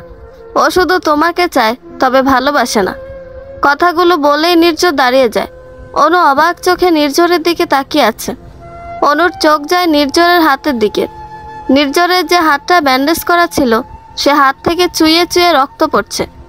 অনু কোনো রকমে বিছানা থেকে উঠে নির্ঝরের কাছে গিয়ে নির্ঝরের হাতটা ধরতেই নির্ঝরের হাত সরিয়ে নেয়।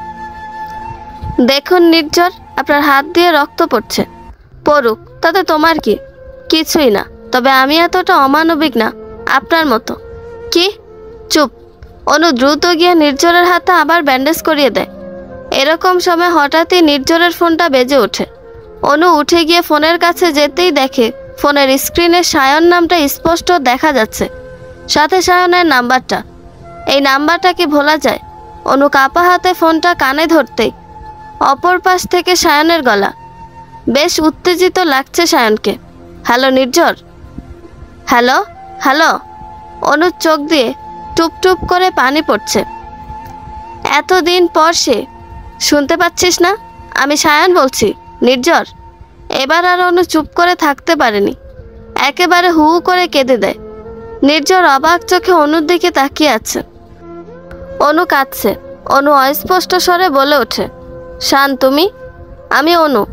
নির্ঝর অনুর মুখে শান নামটা শোনা মাত্র উঠে গিয়ে ছো মেরে অনুর কাছ থেকে ফোনটা কেড়ে নেয়। অনু এখনও কেঁদেই যাচ্ছে। নির্ঝরের হাত থেকে বারবার ফোনটা কাড়ার চেষ্টা করছে সে। কাঁদতে কাঁদতে মেঝেতে বসে পড়ে অনু। নির্ঝর অসহায় দৃষ্টিতে অনুর দিকে তাকিয়ে আছে। অনু কি মনে করে উঠে দাঁড়ায় আর নির্ঝরের কলার চেপে ধরে। আপনি সায়নকে কি করেছিলেন মিস্টার চৌধুরী? আকাশে একটা চাঁদ উঠেছে, সে চাঁদের বড্ড আলো। আমার খুব ইচ্ছে করছে তোমাকে ছুঁয়ে দিতে, তোমার কোলে মাথা রেখে জ্যোৎস্না পোহাতে। কিন্তু তুমি? বারান্দায় দাঁড়িয়ে একটার পর একটা সিগারেট ধরাচ্ছিল নির্ঝর। অনু বারবার সায়নের কথা জানতে চাইছে, কিন্তু অনুকে দেওয়ার মতো কোনো উত্তরই নির্ঝরের কাছে নেই। যা আছে তা অনুকে জানাতে চায় না নির্ঝর। বেশ বেলা করে অনুর ঘুম ভাঙে। রাতে কান্না করতে করতে কখন ঘুমিয়েছে তা মনে নেই। কোনো রকমে ফ্রেশ হয়ে নিচে নামতেই দেখে সোফায় পাশাপাশি নির্ঝর আর সিমি বসে আছে। দুজন বেশ হাসাহাসি করছে। বারবার সিমি নির্ঝরের গায়ে ঢলে ঢলে পড়ছে। নির্ঝরও তেমন। অনু আর চোখে দুজনকে দেখছে। অনু কেন যেন বেশ রাগ হচ্ছে। চরিত্রহীন লোক কোথাকার। অনু রাগে দুমদুম করতে করতে রান্নাঘরে চলে যায়। রান্নাঘরে অনুর শাশুড়ি রান্না করছে। অনুকে রান্নাঘরে দেখে উনি একবার তাকিয়ে চোখ সরিয়ে নেয়। ভদ্রমহিলা কেন যেন অনুকে একেবারে সহ্য করতে পারে না। আন্টি, আমি হেল্প করি। অনুর শাশুড়ি একবার অনুর দিকে তাকিয়ে চোখ ফিরিয়ে নেয়। আন্টি, না এ বাড়ি তোমার, না এই রান্নাঘর। এ বাড়িতে তোমার সীমানা কেবল নির্ঝরের ঘর পর্যন্ত। অনু ভদ্রমহিলার দিকে তাকিয়ে আছে। উফ, শাশুড়ি জাতিটাই এরকম। বউদের দু চোখে সহ্য করতে পারে না। কিন্তু আমি করেছিটা কি? অনু দুমদুম করে রান্নাঘর থেকে চলে আসে। অনু সিঁড়ি বেয়ে ওঠার সময় নির্ঝর আর সিমিকে আর চোখে দেখছে। হুট করে হোঁচট খেয়ে অনু হুমড়ি খেয়ে পড়ে যায়। আহ! অনুর দিকে তাকাতেই দেখে অনু মেঝেতে পায়ে হাত দিয়ে বসে আছে। নির্ঝর বসা থেকে উঠে ছুট লাগায় অনুর কাছে। অনু পায়ে হাত দিয়ে সিঁড়ির কাছে বসে আছে। দেখি কোথায় লেগেছে। No need, সরুন। স্টুপিডের মতো কথা বলা বন্ধ করো। বললাম তো লাগবে না। নির্ঝর অনুর দিকে রাগি চোখে তাকিয়ে সোজা অনুকে কোলে তুলে নেয়। অনু বারবার ছোটার চেষ্টা করছে, কিন্তু নির্ঝর কোলে তুলে হাঁটা ধরে ঘরের দিকে। দূর থেকে নির্ঝরের মা রাগি চোখে তাকিয়ে আছে নির্ঝরের দিকে। ওনার ভেতর থেকে বারবার দীর্ঘশ্বাস বেরিয়ে আসছে। এই একটা মেয়ে আমার ছেলের ভবিষ্যৎ অন্ধকার করে দিল। কি মনে করে সিমিও হাঁটা ধরে নির্ঝরের ঘরের দিকে। নির্ঝর তখন অনুকে বিছানায় শুয়ে দিয়ে অনুর পায়ে ওষুধ লাগাতে ব্যস্ত। সিমি সরাসরি নির্ঝরের ঘরে ঢুকে যায়। তারপর নির্ঝরের হাত ধরে টানতে থাকে। বাইরে চলো। নির্ঝর অবাক চোখে সিমির দিকে তাকিয়ে আছে। অনু তো রাগে জ্বলে যাচ্ছে। কি? চলো, কথা আছে। অনু মুখ বাঁকিয়ে অন্যদিকে তাকিয়ে আছে। সিমি নির্ঝরকে টানতে টানতে বাইরে নিয়ে যায়। ও তো সায়নের প্রেমিকা অনু। তুই অনুকে কেন বিয়ে করলি? মানে প্রশ্নটা কাল রাতেই তোকে করতাম। কাল আমি সত্যি অনুকে চিনতে পারিনি। ও নির্ঝর, অনু তো। তুই ওকে কেন বিয়ে করলি? সিমি, তুই জানিস না সায়ন ওকে কেন বিয়ে করেনি। সিমি প্লিজ। ও তো। চুপ। সিমি অবাক চোখে নির্ঝরের দিকে তাকিয়ে আছে। সিমি সায়ন শুধু অনুর ভালোগুলোকে ভালোবেসেছে। সেই ভালোগুলোর মাঝে যে খারাপটা রয়েছে তা সায়ন মানতে পারেনি। কিন্তু আমি অনুর ভালো মন্দ সব কিছুকে ভালোবাসি। অনু সায়নকে ভালোবাসত, তাই হাজার চাওয়া সত্ত্বেও কখনো অনুর সামনে দাঁড়ায়নি। কিন্তু যখন সায়ন ওকে দরজার দিকে তাকাতেই দেখে অনু দাঁড়িয়ে আছে, কৌতূহলী আর রাগী দৃষ্টিতে তাকিয়ে আছে নির্ঝরের দিকে। নির্ঝর তখন সিমির দুই বাহু ধরে দাঁড়িয়ে আছে। অনুকে দেখে নির্ঝর সিমিকে ছেড়ে দেয়। কথায় কথায় নির্ঝর কখন সিমির এত কাছে চলে এসেছে বুঝতেও পারেনি। অনু নির্ঝরের দিকে এগিয়ে এসে বলতে শুরু করে, আপনি সত্যিই একজন চরিত্রহীন পুরুষ। যদি ওই মেয়ের সাথে আপনার কিছু থেকেই থাকে তাহলে শুধু শুধু আমাকে জোর করে বিয়ে করে আমার জীবন আর ভালোবাসা দুটোকে এভাবে শেষ করে দিলেন কেন? নির্ঝর অনুর দিকে তাকিয়ে আছে। বোধহয় সে কিছুই শোনেনি, কিন্তু অনুর ছলছল চোখ। কেন? অনু কেন কাঁদছে? কারণটা কি শুধুই সায়ন? উত্তরটা নির্ঝর জানে না, জানতেও চায় না। কি হবে জেনে? সে তো অনুকে চায়। অনুকে নিজের কাছে রাখার সম্পূর্ণ অধিকার তার আছে, কারণ নির্ঝর অনুর স্বামী। নির্ঝর, ছাড়ন লাগছে। নির্ঝর অনুর হাতটা পিছনে পেঁচিয়ে রেখেছে। অনু, কি পাগলামো হচ্ছে এসব? বলেছি না তুমি আমাকে ছাড়া কোথাও যেতে পারবে না।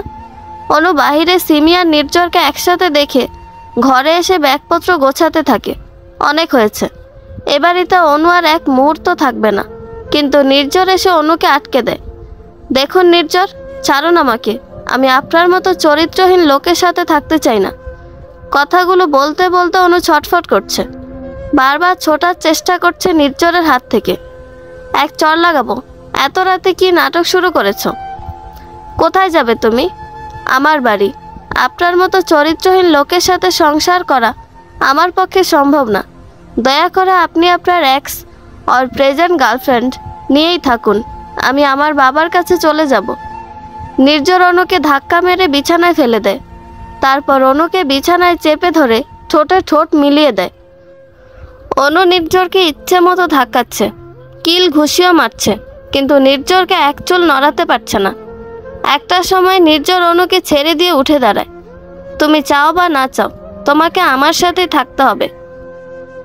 আমাকে ছাড়া এক পা এবারের বাইরে দিয়ে দেখো, ঠ্যাং ভেঙে ঘরে ফেলে রাখবো, তবুও কোথাও যেতে দিব না। কথাগুলো বলেই নির্ঝর হাঁটা ধরে। অনু বিছানায় গুটিসুটি মেরে বসে আছে। নির্ঝর কি মনে করে আবার ফিরে আসে। অনুর সামনে হুট করে হাঁটু গেড়ে বসে অনুর হাতটা নিজের হাতের মধ্যে নিয়ে বলতে শুরু করে, সমিতা আমার বন্ধু, খুব ভালো বন্ধু। ছোটবেলা থেকে আমরা একই স্কুলে পড়তাম, আর সেখান থেকে আমাদের বন্ধুত্ব। সমিতাকে আমি ছোট্ট করে সিমি বলি। সেই ছোট্টবেলা থেকে আমরা একসাথে বড় হয়েছি। সিমি, আমি আর শাহ। যাই হোক, তুমি যেমনটা ভাবছো তেমন কিছুই নেই আমাদের মাঝে, আমরা জাস্ট ফ্রেন্ড। কথাটা বলেই নির্ঝর অনুর হাতে একটা চুমু এঁকে দেয়। তারপর উঠে দাঁড়ায়। নির্ঝর একদৃষ্টিতে অনুর চোখের দিকে তাকিয়ে আছে। অনুও ছলছল চোখে নির্ঝরের দিকে।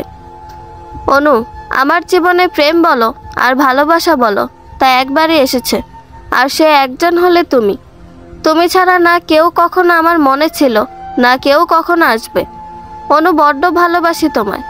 কথাটা বলেই নির্ঝর বারান্দার দিকে হাঁটা ধরে। তার বড্ড সিগারেটের তেষ্টা পেয়েছে।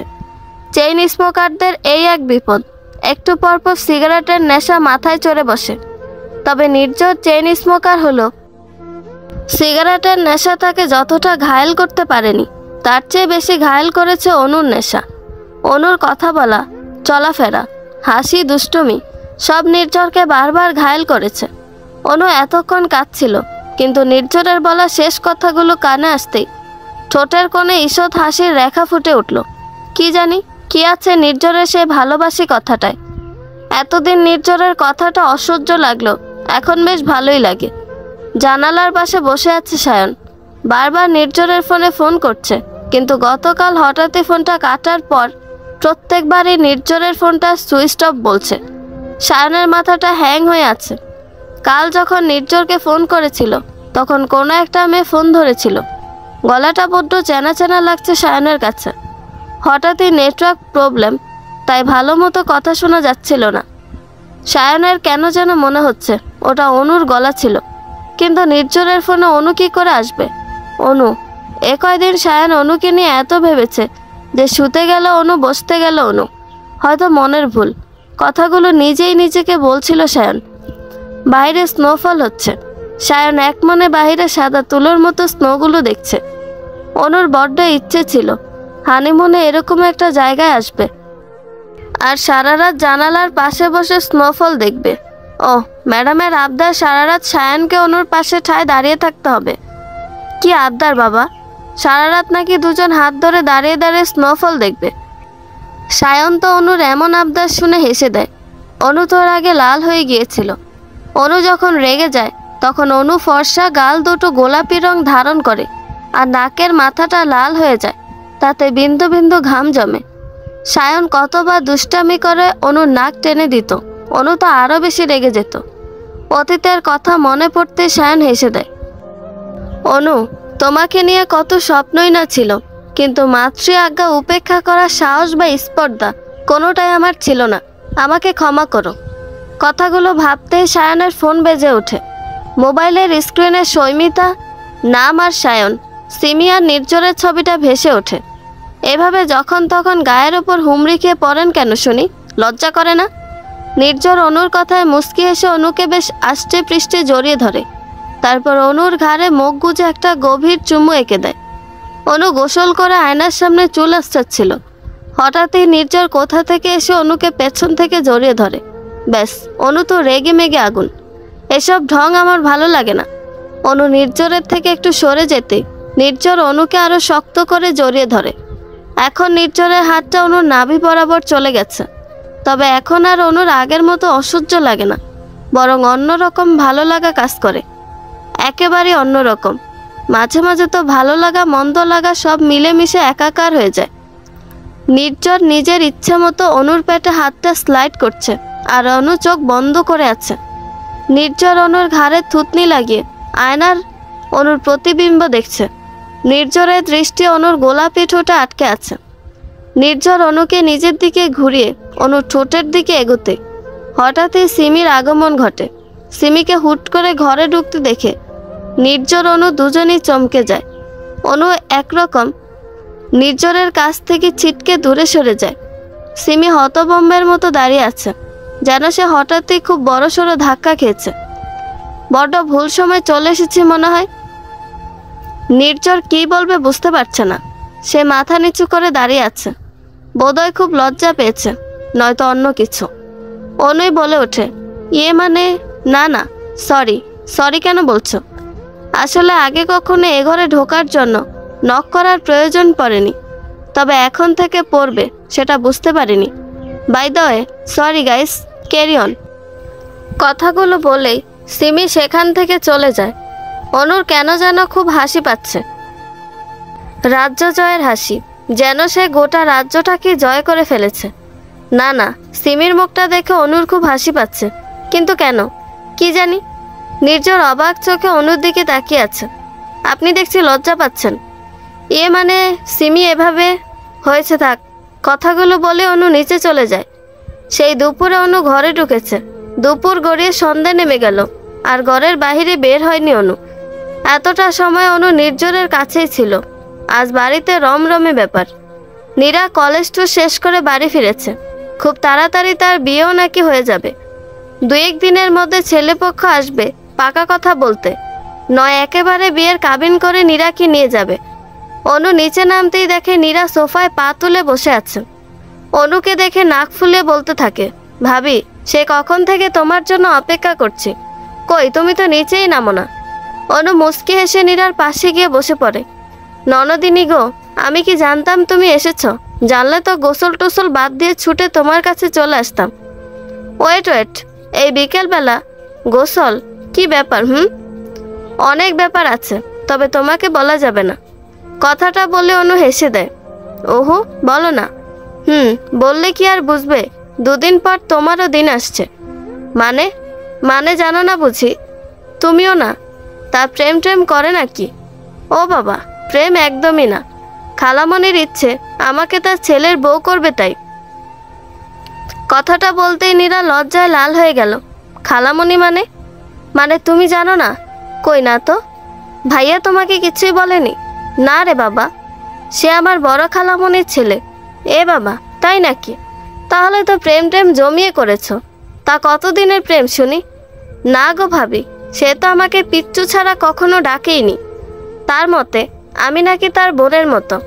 তুমি লাইন মারার চেষ্টা করেছ? পাত্তা দেয়নি। দূর, কে বলেছে সে তোমাকে বোন ভাবে? তার মনেও হয়তো তোমাকে নিয়ে কিছু ছিল, না হলে বিয়ে করছে কেন? নীরা লজ্জায় লাল হয়ে গেছে। দূর, তা ভাই সোহাগী ননদিনী 2 দিন পর বর্ষাগী হবে। ভাবি, চুপ করবা। তার নাম কি? নাম তো।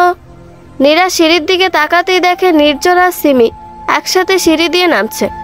নীরা অনুর দিকে তাকিয়ে বলে, এভাবে বসে না থেকে বরকে একটু আঁচল দিয়ে ঢেকে রাখো। তোমার বর যা হ্যান্ডসাম, যখন তখন চুরি হয়ে যাবে। এমনিতে অনেকেরই নজর রয়েছে তোমার বরের ওপর। নির্ঝর আর সিমির দিকে ইশারা করে বলল। অনু একবার তাকাতেই নির্ঝরের চোখে চোখ পড়ে যায়। অনু মুখ ভেঙচি কেটে মুখ ঘুরিয়ে নেয়। তবে নির্ঝর বেশ সিরিয়াস লুকে আছে। অনু বসা থেকে উঠে দাঁড়াতেই কিছু একটার সাথে ধাক্কা খেয়ে আবার পড়ে যায়। নির্ঝর অনুর সামনে এসে দাঁড়িয়ে আছে। অনু ধাক্কাটা নির্ঝরের সাথেই খেয়েছে। নির্ঝর গম্ভীর মুখে অনুর সামনে দাঁড়িয়ে আছে। অনু, তৈরি হয়ে নাও। মানে আমরা এখন বেরোবো। কিন্তু কোথায়? তোমার বাসায়। মানে কেন? এমনি তোমাকে 3 দিনের জন্য তোমার মার কাছে দিয়ে আসবো। 3 দিন পর আবার নিয়ে আসবো। কিন্তু কেন? 2 দিন পরেই তো নীরার হয়তো আকদ হয়ে যাবে। তো মানে আমি থাকবো না? না, তুমি থাকবে না। আমি যাব না। নির্ঝর রাগী চোখে অনুর দিকে তাকিয়ে বেশ ঝাঁঝালো গলায় বলে ওঠে, তাড়াতাড়ি তৈরি হয়ে নাও, আমি গাড়িতে অপেক্ষা করছি। 5 মিনিটের মধ্যে তোমাকে গাড়িতে দেখতে চাই। কিন্তু কথাটা বলেই নির্ঝর ধমধম করে বেরিয়ে চলে যায়। অনু নীরা দুজনেই মন খারাপ করে বসে আছে। নির্ঝর এমন করছে কেন? আপনি খুব বাজে একটা লোক মিস্টার নির্ঝর চৌধুরী। গাড়িতে মুখ গোমড়া করে বসে আছে অনু। নির্ঝর ড্রাইভ করছে। অনু তো তখন থেকে নির্ঝরকে যা নয় তাই বলে যাচ্ছে, কিন্তু তাতে নির্ঝরের কোনো প্রতিক্রিয়া নেই। সে তো চোখ মুখ লাল করে বসে আছে। নির্ঝরের গাড়িটা অনুদের বাড়ির সামনে গিয়ে থামে। নির্ঝর গাড়ি থেকে নেমে অনুর সামনে দরজাটা খুলে দিয়ে অনুকে গাড়ি থেকে নামিয়ে দেয়। নামো। নামবে কি না? না, নামবো না। অনু নির্ঝরের দিকে একবার তাকিয়ে ঘাড় ঘুরিয়ে নেয়। নির্ঝর রেগে গিয়ে অনুর হাত ধরে জোর করে গাড়ি থেকে নামিয়ে দেয়। অনু তো রেগে মেগে আগুন। নির্ঝরের হাতে একটা খামচি দিয়ে বলতে শুরু করে, আপনি একটা লুচ্চু, গন্ডার, বদমেজাজি, হাতি, ছাগল, সব সব সব আপনি। চুপ, চুপ। আমি নীরার বিয়েটাই দেখতে পারলাম না। অনু এখন তো বিয়ে হচ্ছে না, শুধু আকদ হচ্ছে। তো আমি নীরার আকদে থাকতে চাই মিস্টার নির্ঝর। আমি না ওই বাড়ির একমাত্র বউ, তাই বলছি। কবে থেকে তুমি নিজেকে আমার বউ ভাবতে শুরু করলে? তুমি নীরার আকদে থাকতে পারবে না। তোমার কষ্ট হবে, আমি চাই না তুমি কষ্ট পাও। কেন কেন হবে আমার কষ্ট? জানি না। যাও তুমি বাড়িতে, আমি পরে এসে তোমাকে নিয়ে যাব। কথাগুলো বলেই নির্ঝর পেছনে হাঁটা ধরে। আপনি খুব বাজে মিস্টার চৌধুরী, আপনার থেকে সায়ন। নির্ঝর একবার অনুর দিকে তাকিয়ে একটা দীর্ঘশ্বাস ফেলে গাড়িতে চড়ে বসে। অনু বোকার মতো দাঁড়িয়ে আছে। নির্ঝর আর একবারও পেছন না ফিরে চলে যায়। অন্যদিন নির্ঝরের সামনে সায়নের কথা বলে রেগে যেত, কিন্তু আজ নির্ঝরের চোখে কোনো রাগ ছিল না। কি জানি কি ছিল ওই দুই চোখে, যা ছিল তার নীরার বোঝার বাহিরে। অনু বাড়ির ভেতরে আসতেই সবাই অনুকে দেখে অবাক। সবাই তখন ড্রয়িং রুমে বসে চা খাচ্ছিল। অনুর মা অনুর দিকে এগিয়ে আসে। কি রে, তুই এই ভর সন্ধ্যাবেলা এভাবে? কি হয়েছে? জামাই কোথায়? আসেনি? বাড়ি থেকে কিছু হয়েছে? তুই আবার কোনো কাণ্ড বাঁধাসনি তো? অনু মায়ের দিকে রাগে চোখে তাকিয়ে আছে। কি রে, চুপ করে আছিস কেন? তোমার দেখছে আমাকে নিয়ে অনেক প্রশ্ন। তোমার বা তোমাদের কোনো প্রশ্নের উত্তরই আমি দিব না। মানে মানে সব প্রশ্ন তোমার জামাইকে করো, সে আমাকে রেখে গেল। কেন রেখে গেল জানি না, তাই তোমরা তাকেই প্রশ্ন করো। হয়তো তোমাদের বলবে আমাকে রেখে যাওয়ার কারণটা। অনুর বাবা এত সময় অনুর কথা শুনছিল, এবার বলতে শুরু করে, নির্ঝর এসেছিল অথচ আমাদের জানায়নি। বাড়ির দরজা থেকে ঘুরে চলে গেল। তুমি তাকে ভেতরে আসতে বলনি কেন? প্রয়োজন বোধ করিনি তাই। কথাগুলো বলে অনু চলে যায় নিজের ঘরে। চোখ দুটো ছলছল করছে। নির্ঝর তাকে এভাবে ছুঁড়ে ফেলে দিয়ে চলে গেল, এই নাকি স্বামী? আজ 2 দিন হলো নির্ঝরের সাথে অনুর কথা হয়নি। নির্ঝর একটিবারের জন্য অনুকে ফোন করেনি। অনুও ফোন করার প্রয়োজন বোধ করেনি। যে কথা বলতে চায় না তাকে জোর করার প্রয়োজন নেই। অনু বারান্দায় চা হাতে দাঁড়িয়ে আছে। মনটা যে বড্ড খারাপ। বোধহয় আজকেই নীরার আকদ। ইস, যদি থাকতে পারতাম। অনুর বুকে বড্ড অভিমান জমেছে নির্ঝরের ওপর। একেই তো এভাবে রেখে গেল, তার ওপর একটিবার খবরও নিল না। কি প্রেমিক রে বাবা! না না, প্রেমিক তো নয়। প্রেমিক শব্দের অর্থটা অনেক গভীর। প্রেমিক মানে প্রেমিকার মেঘলা আকাশে একটা ছোট্ট সূর্য। প্রেমিক মানে ঘন বর্ষণ, যে বর্ষার প্রত্যেকটা ফোঁটা প্রেমিকার হৃদয়কে ভিজিয়ে দেয়। প্রেমিক মানে একটা বিশাল সাগর, যে সাগরে প্রত্যেকটা প্রেমিকই হাসি মুখে ডুবে যেতে পারে। আর প্রেমিক মানে, প্রেমিক নিয়ে এত ভেবে কী লাভ? সে জায়গাটা তো সায়নের ছিল। আর নির্ঝর, সে তো প্রেমিক নয়, সে তো শুধুই স্বামী। আচ্ছা, স্বামীরা কি প্রেমিক পুরুষ হতে পারে না? নাকি বউয়েরা প্রেমিকা হতে পারে না? নাকি তাদের প্রেমিক প্রেমিকা হতে মানা? কে জানে। অনু নিজের মনে কথাগুলো ভাবছিল। মায়ের ডাকে হুঁশ ফিরে অনুর পেছন ফিরে তাকাতেই দেখে মা দাঁড়িয়ে আছে। কিছু বলবে? নির্ঝরের সাথে কি মনোমালিন্য হয়েছে? অনু মুচকি হেসে জবাব দেয়, যার সাথে মনেরই কোনো সম্পর্ক নেই তার সাথে আবার বাদ দাও সেসব। তাহলে সায়নকে নিয়ে সমস্যা? জানি না। জানো না মানে? নির্ঝর তোমার স্বামী তো। অনু মায়ের দিকে তাকিয়ে ছলছল চোখে তাকিয়ে আছে। সায়নকে তোমরা কেন তাড়িয়ে দিলে? সায়নকে যে আমি বড্ড ভালোবাসতাম, আর নির্ঝর তোকে বড্ড ভালোবাসে, কিন্তু মা সেটা একবার আমার খবরই নিল না। অনুর মা মুচকি এসে অনুর মাথায় হাত বুলাতে বুলাতে বলে, অভিমান একতরফা ভালো, যখন অভিমান দুই তরফা হয়ে যায় তখন সম্পর্কে ফাটল ধরে। কথাগুলো বলে অনুর মা চলে যায়। যেতে যেতে অনুর মা পেছন ফিরে অনুকে উদ্দেশ্য করে বলে, তোমার উনি রোজ 2 বার করে দিনে ফোন দিয়া তোমার খোঁজ নেয়, কই তুমি তো তাকে একবারও ফোন দাও না। অনুর মা কি বলতে চাইছে তা হয়তো অনু বুঝতে পেরেছে।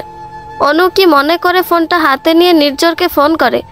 একবার রিং হয়ে কেটে যায়, দ্বিতীয়বার রিং হতে রিসিভ করে নেয়। অনু কথা বলতে যাবে তার আগে অপর প্রান্ত থেকে মেয়েলি কণ্ঠ ভেসে আসে, হ্যালো। অনু বাকরুদ্ধ, এ তো সিমির গলা। সিমি তুমি? নির্ঝর কোথায়? কে? অনু। নির তো ওয়াশরুমে শাওয়ার নিচ্ছে। ও, রাখছি। ওকে। অনু ফোনটা কেটে দিয়ে বিছানায় ছুঁড়ে মারে। খুব রাগ হচ্ছে, ভীষণ রাগ হচ্ছে, রাগে গা জ্বলছে।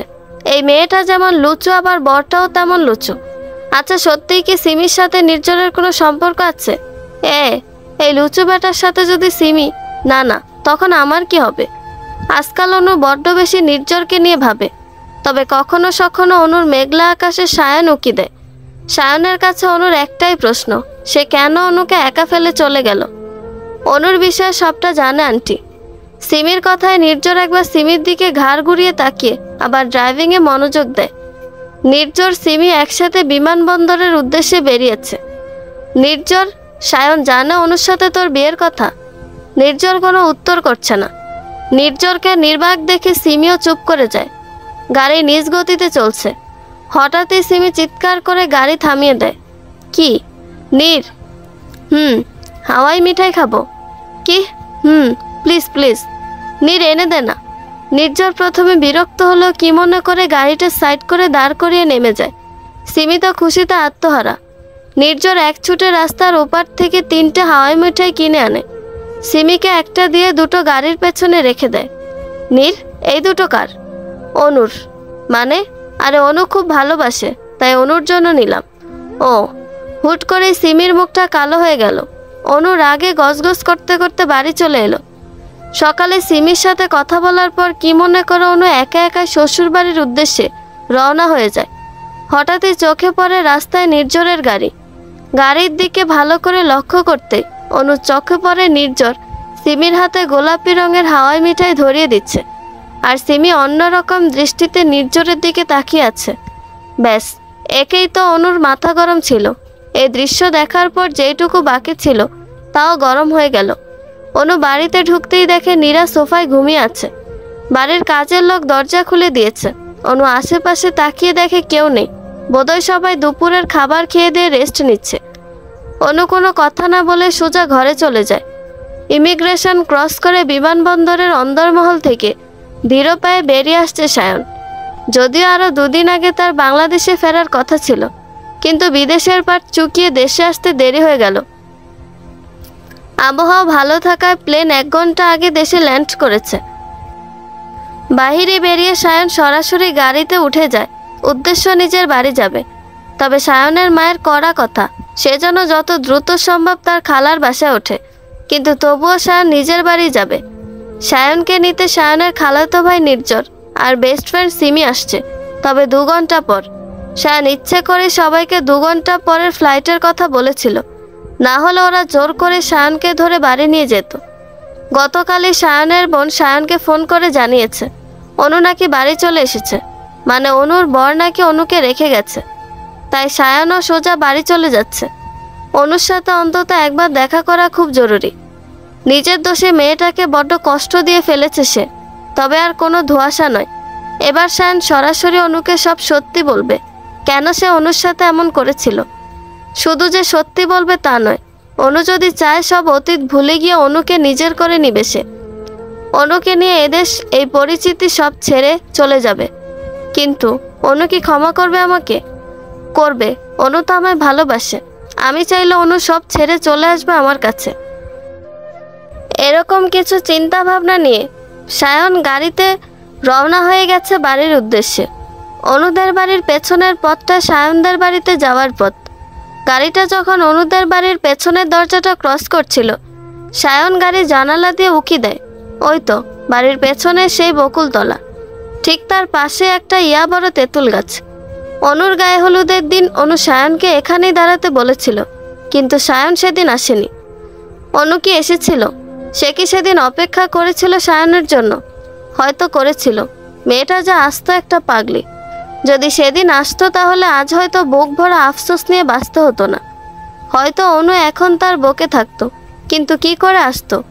সে মাঝে তাকে কথাগুলো ভাবতেই অনুর চোখ বেয়ে দুফোঁটা পানি বেয়ে পড়ল। সব কেমন হুট করে পাল্টে গেল। বাড়িতে পৌঁছাতেই সবাই সায়নকে দেখে অবাক। ছেলে ফেরায় মা যত না খুশি হয়েছে তার বেশি রেগে গেছে। সরাসরি এখানে ওঠায়। সায়নের মায়ের বড্ড ভয় করছে। ছেলে আবার ওই খুদওয়ালা মেয়েতে মজবে না তো? কে জানে, একাই তো মেয়েটির একটা বড় খুদ রয়েছে, তার ওপর আবার বিয়ে করে 4 মাস সংসার করেছে। এমন মেয়ে যদি আবার না আর কিছু ভাবতে পারছে না সামিয়া বেগম। একমাত্র ছেলে সায়ন, কলিজার টুকরা সে। ছেলের ক্ষতি উনি কখনো ভাবতেই পারেন না। যত দ্রুত সম্ভব সায়নের বিয়েটা দিতে হবে, যদি সম্ভব হয় আজকালের মধ্যে। পুরুষ মানুষের মন গলতে কতক্ষণ? নির্জর আর সিমি বেশ অনেকটা সময় বিমানবন্দরে অপেক্ষা করেছে। সায়নের কোনো খবরই নেই। পরে অবশ্য খালামণি ফোন করে বলে দিয়েছে সায়ন নাকি একাই বাড়ি চলে গেছে। তাই আর অপেক্ষা না করে নির্জরও বাড়ি চলে এসেছে। ফিরে এসে বিছানায় গায়ে লিয়ে দেয় নির্জর। হুট করে নির্জরের মাথায় অনুর কথা চলে আসে। আচ্ছা, অনুকেও তো বাড়ি রেখে এসেছে সে, আর সায়নও তো বাড়িতে। যদি দুজনের, না এমন হতে পারে না। কথাটা এতক্ষণ কেন মাথায় আসেনি? নির্জর হুট করে উঠতে যাবে, তখন হঠাৎই কেউ একজন নির্জরের মুখে বালিশ চাপা দিয়ে দেয়। হুট করে এমন কাণ্ডে নির্জরের দম বন্ধ হয়ে আসে। নির্জর গায়ের সব শক্তি দিয়ে ধাক্কা মারে। অপরপক্ষ ধপ করে মেঝেতে পড়ে যায়। ও মা গো, কোমরটা ভেঙে গেল গো, আমাকে মেরে ফেললো গো, কে কোথায় আছো গো? অনুর এমন চিৎকারে নির্জর দম নেওয়ারও সময় পায় না। অনুকে হঠাৎ এভাবে দেখে ভূত দেখার মতো চমকে যায় নির্ঝর। তুমি? হ্যাঁ আমি। তুমি কখন এলে? কেন? আমি আসাতে সমস্যা হবে বুঝি? মানে আবার কি? আমি থাকলে আপনার পিড়িতে সিমির সাথে ডুবে ডুবে জল না হাওয়াই মিঠাই খাওয়া হবে না, তাই তো আমাকে বাড়ি রেখে এসেছেন? অনুর আগে দাঁত কর্মর করছে। নির্জর অবাক চোখে অনুর দিকে তাকিয়ে আছে। কি হলো? আমাকে তুলুন, দেখতে পাচ্ছেন আমি ব্যথা পেয়ে উঠতে পারছি না। সিমি হলে তো। নির্জর ঝটপট গিয়ে অনুকে কোলে তুলে নেয়, তারপর বিছানায় শুয়ে দিয়ে অনুর উপর শুয়ে পড়ে। তুমি কখন দেখলে আমি সিমিকে হাওয়াই মিঠাই কিনে দিয়েছি? কেন, কি ভেবেছিলেন? লুকিয়ে লুকিয়ে মিষ্টি খাবেন? না খাওয়াবেন, আমি দেখতে পাবো না। সরুন তো, সরুন। আপনার সিমির কাছে যান, আমার কাছে কেন এসেছেন? উফ, এত সিমি করো কেন? একবারও তো খবরও নেন না। আমি ফোন দিলে ফোন ধরে সিমি। ও, কোথাও পোড়া পোড়া গন্ধ পাচ্ছে বোধহয়, কিছু একটা পুড়ছে। অনু দুম করে নির্জরের নাকে একটা ক্লিপ লাগিয়ে দেয়। আউচ! এখন আর পাবেন না। অনু নির্জরকে ধাক্কা দিয়ে উঠে যায়। টেবিলে নির্জরের ফোনটা বাজছে, আর নির্জর বিছানায় বসে নাক ডলছে। ক্লিপটা লেগে নাক লাল হয়ে গেছে। অনু ফোনটা হাতে নিতেই দেখে ফোনের স্ক্রিনে বড় বড় করে লেখা সায়ন। কলটা সায়ন করেছে। বারান্দায় পেছন ফিরে দাঁড়িয়ে আছে অনু, আর অনুকে পেছন থেকে জড়িয়ে রেখেছে নির্ঝর। তখন হুট করে অনুর হাত থেকে ফোনটা কেড়ে নেয় নির্ঝর। আপনি তখন আমার হাত থেকে ফোনটা ওভাবে নিয়ে নিলেন কেন? অনুর কথা নির্ঝরের কানে যাচ্ছেই না। সে তো অনুর ঘাড়ে নাক ঘষতে ব্যস্ত।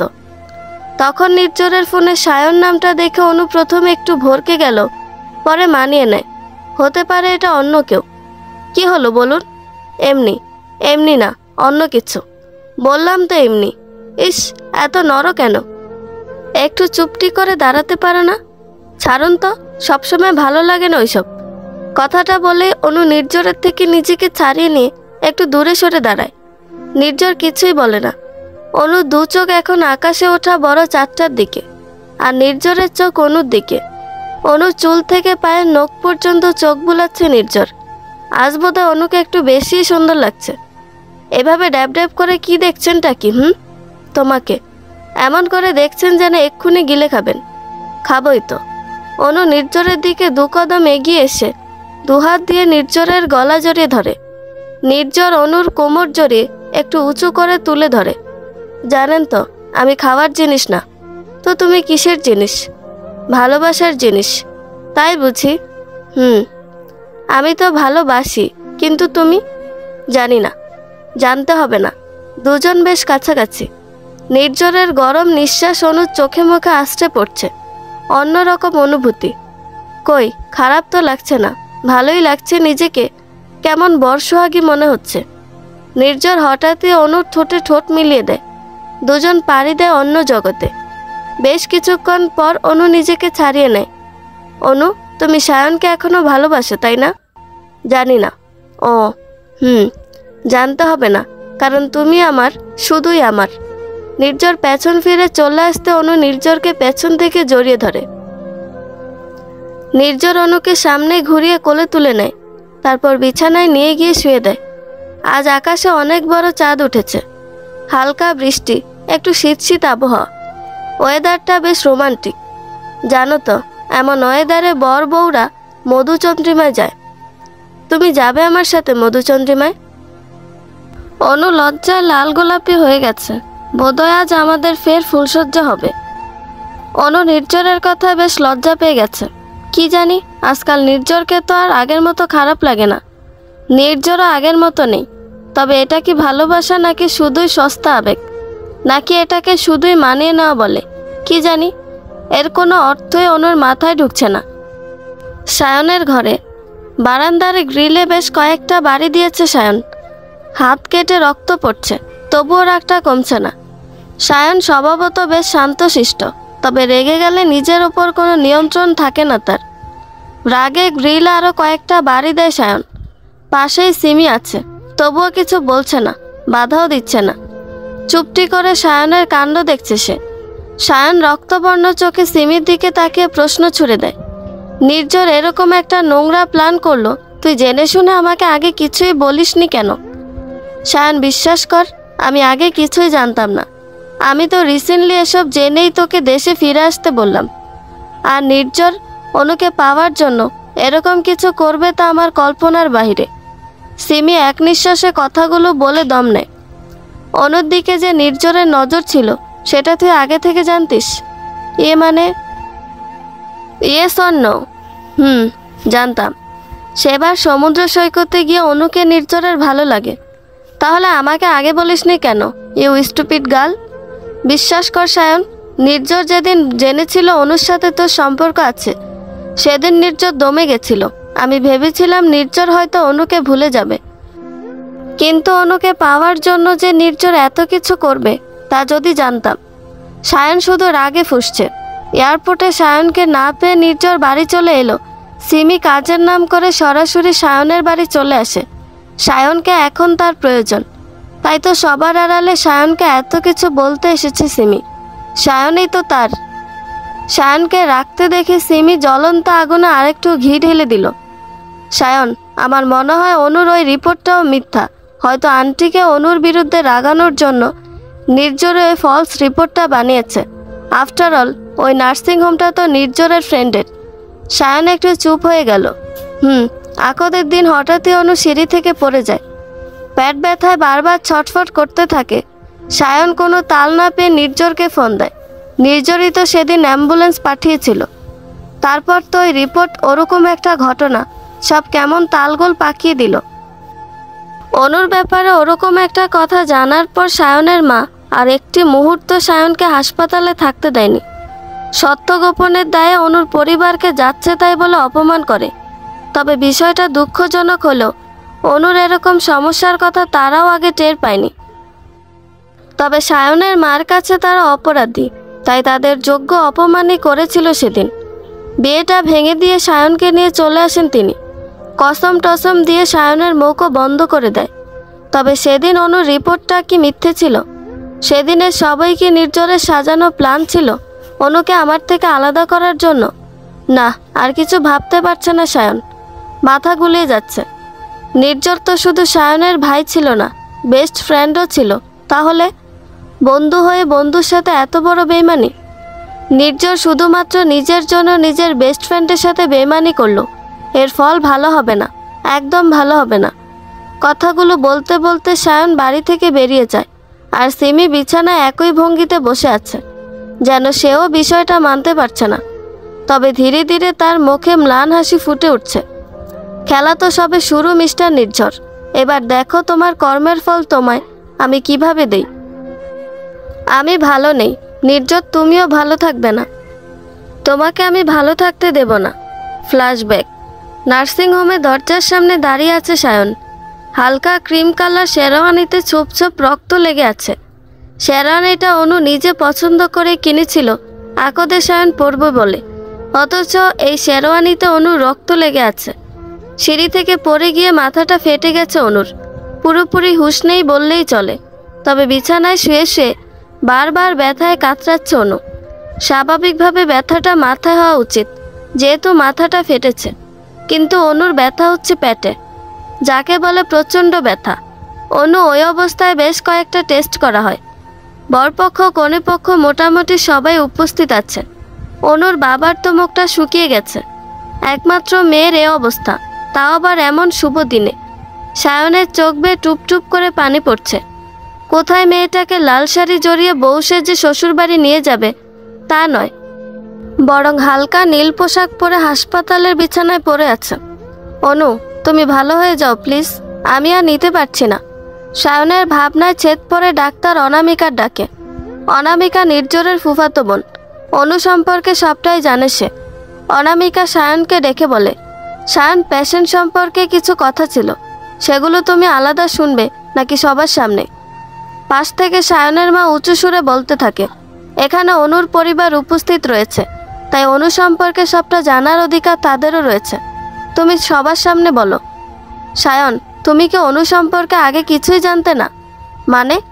সবগুলো কৌতূহলী চোখ ডাক্তারের দিকে। তাহলে শোনো, প্রত্যেকটা মেয়ের শরীরের একটি গুরুত্বপূর্ণ অঙ্গ হলো ভ্রূণথলি, যেখানে মেয়েরা মানব ভ্রূণকে ধারণ করে। কিন্তু অনুর ক্ষেত্রে সমস্যা হলো একটু থেমে গিয়ে। কি? অনুর সেই ভ্রূণথলি তুলনামূলক অনেক ছোট, সন্তান ধারণের জন্য যথেষ্ট নয়, তাই অনু চাইলেও সন্তান ধারণ করতে পারবে না। ডাক্তারের মুখে কথাটা শুনে সায়নের পায়ের নিচ থেকে যেন মাটি সরে গেল। কি বলছো কি আপু? রিপোর্টে তাই লেখা আছে। সায়ন ধপ করে ফ্লোরে বসে পড়ে। অনু সম্পর্কে এত বড় ধাক্কা সে আশা করেনি। অনুর মা আঁচলে মুখ গুজে কাঁদছে। গোটা মহল জুড়ে পিনপিনে নীরবতা। নীরবতা কাটিয়ে সায়নের মা বলে ওঠে, সায়ন, ওঠো, আমি বাড়ি যাব। সায়ন ফ্যালফ্যাল করে তাকিয়ে আছে মায়ের দিকে। কি হলো, উঠতে বললাম না? মা, অনু। চুপ, একদম চুপ। অনুর নাম যেন তোমার মুখে না শুনি। সায়নের মায়ের কথা শুনে অনুর বাবা এগিয়ে আসে। বিয়ান সাহেবা, এসব কি বলছেন? সায়নকে নিয়ে যাবেন মানে? অনু মার জ্ঞান ফিরলে তো সায়ন বাবাকে খুঁজবে। ঠকবাজ লোক কোথাকার! খবরদার, আমাকে বেয়ান বলবেন না। এরকম বাজা মেয়ে মানুষের সত্য গোপন করে আমার ছেলের ঘাড়ে চাপাচ্ছিলেন। সায়ন বিস্ফোরিত চোখে মায়ের দিকে তাকিয়ে আছে। মা, কি বলছো কি? তুমি যদি আমার ছেলে হয়ে থাকো, যদি তোমাকে আমি জন্ম দিয়ে থাকি, তুমি আর একটি কথাও বলবে না। যে মেয়ে আমায় নাতি নাতনি দিতে পারবে না, যে মেয়ে আমার সন্তানকে বাবা হওয়ার সুখ দিতে পারবে না, সে মেয়েকে বউ তো দূরের কথা, আমার ছেলের করেও ঘরে তুলব না।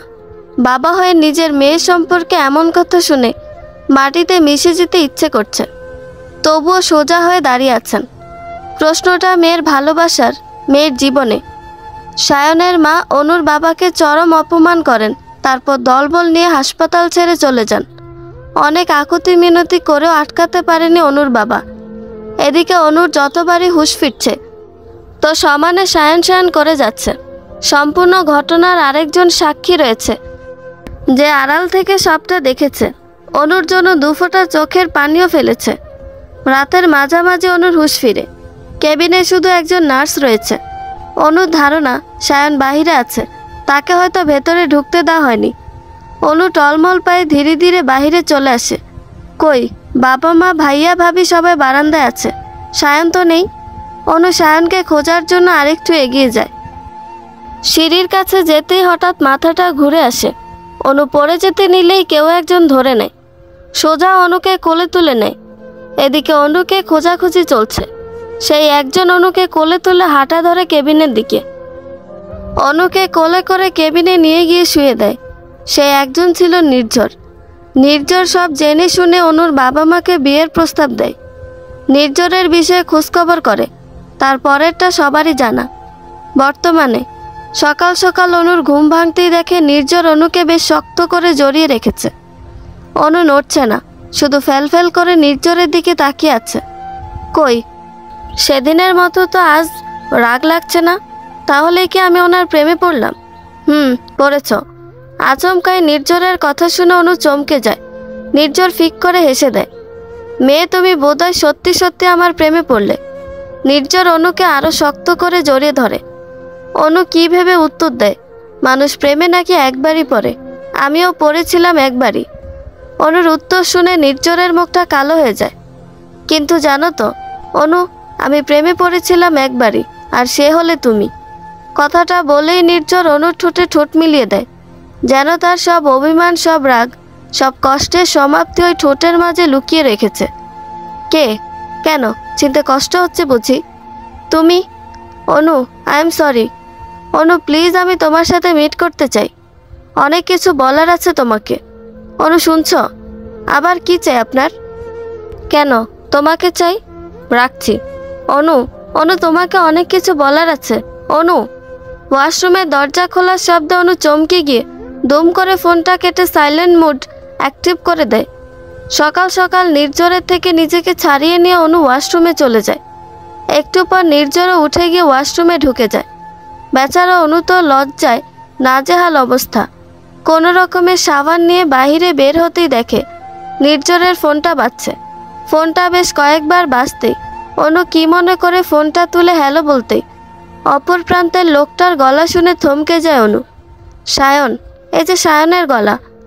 সায়নের সাথে কোনো রকমের কথা শেষ না করতেই নির্ঝর ওয়াশরুম থেকে বেরিয়ে পড়ে। অনু নির্ঝরকে দেখে ফোনটা বিছানায় ছুঁড়ে দেয়, তারপর উল্টো দিকে মুখ ফিরে দাঁড়িয়ে পড়ে। চোখে যে তার পানি টলমল করছে। নির্ঝর ফোন ছুঁড়ে মারা দেখে অবাক হয়ে দাঁড়িয়ে আছে। কি মনে করে নির্ঝর মুচকি হাসি দেয়। কি ম্যাডাম, আপনিও কি বাঙালি বউদের মতো বরকে সন্দেহ করা শুরু করলেন? না মানে, এই যে বরের ফোন চেক করছেন, কি ব্যাপার? পেছন থেকে জড়িয়ে ধরে বলল নির্ঝর। কি হলো? আমার ফোনে কিন্তু গোপন কিচ্ছু নেই। অনুকে সামনের দিকে ফেরালে নির্ঝর দেখে অনুর চোখ লাল হয়ে আছে। অনু, তুমি কাঁদছিলে? না মানে? কেন? কি গো, তোমরা আজকে দরজা খুলবে না নাকি সারা দিন ঘরের ভেতর দৌড় দিয়ে রোমান্সই করবে? সিমির ডাকে বেশ থতমতো খেয়ে যায় দুজন। অনু একরকম নির্ঝরের থেকে পালিয়ে গিয়ে দরজা খুলে দেয়। তখনই সিমি আর নীরা হুড়মুড় করে ঘরে ঢুকে যায়। কিন্তু বেচারা নির্ঝর পড়ে যায় বিপদে। নির্ঝর ওয়াশরুম থেকে বেরিয়ে প্যান্ট পরল, শার্টটা পরেনি। অনু সেদিকে হুঁশ না করে সিমিকে দরজা খুলে দিয়েছে। সিমির চোখ যায় নির্ঝরের লোমশ বুকের দিকে। এমন একটা বুকই তো সে আশ্রয়ের জন্য চেয়েছিল। শুধু সে কেন, পৃথিবীর প্রত্যেকটা মেয়েই তো এমন একটা বুক চায়, এমন একটা নিরাপদ আশ্রয় চায়। অবশ্য সে তো পেয়েও গিয়েছিল, কিন্তু ধরে রাখতে পারেনি। সিমি চোখে চোখ পড়তেই নির্ঝর লজ্জা পেয়ে যায়। দ্রুত টি শার্টটা হাতে নিয়ে বারান্দায় চলে যায়। এদিকে নীরা অনুর সাথে বকবক করেই যাচ্ছে, কিন্তু সিমির সেদিকে হুঁশ নেই। বারবার সিমির চোখ আটকে যাচ্ছে অনুর গলায় আর ঘাড়ে হালকা লাল হয়ে যাওয়া দাগগুলোর দিকে। চোখটা কেমন ঝাপসা হয়ে যাচ্ছে। নিজেকে কিছুটা সামলে নিয়ে, অনু, আমরা সবাই শপিং মলে যাচ্ছি, তুমি যাবে? না, আমার ভালো লাগছে না। বারান্দা থেকে নির্ঝরকে আসতে দেখে অনু বলল, সারাদিন কি বরের সাথে রোমান্স করলে চলবে? দুদিন পর তোমার ননদিনীর বিয়ে, একটু তো তাকেও সময় দাও। নির্ঝর একবার সিমির দিকে তাকিয়ে চোখ নামিয়ে নেয়। অনু মুচকি হেসে, বেশ তো চলো। তার রায়ভাগিনী ননদিনী কোথায় যাবে বলো? শপিংয়ে। ওকে, আমরা বরং গীতাঞ্জলি শপিং কমপ্লেক্সে যাই। বেশ চলো। অনু নীরাকে নিয়ে ছুট লাগায় বাহিরে। নির্ঝর ল্যাপটপ নিয়ে সোফায় বসে আছে। সিমি গুটিসুটি পায়ে নির্ঝরের কাছে এগিয়ে যায়। বেশ ভালোই তো আছো। নির্ঝর একবার সিমির দিকে তাকিয়ে, ভালোবাসার মানুষকে কাছে পেলে সবাই ভালো থাকে, কিন্তু আমি নিজে তোর জন্য সবাই অপেক্ষা করছে। সিমি আর কথা বাড়ায় না। যে কথা শুনতে চায় না তাকে শুনিয়ে কী লাভ, যে দুঃখ বুঝতে চায় না তাকে বুঝিয়ে কী লাভ। সবই অপাত্রে কন্যাদান। শপিং মলে বেশ করে ঘোরাঘুরি করছে সিমি, নীরা আর অনু। বেশ শপিংও করে নিয়েছে তারা। অনুও বেশ কেনাকাটা করেছে। সকালে সায়নের কথা অনুর মাথা থেকে বেরিয়ে গেছিল। তবে লিফটে ওঠার সময় কেন যেন অনুর মনে হচ্ছিল সায়ন তাকে ডাকছে। এটা মনের ভুল ভেবে বসে আছে সে। বেশ ঘোরাঘুরির পর তিনজনেই ক্লান্ত। এখনও অনেক কেনাকাটা আছে।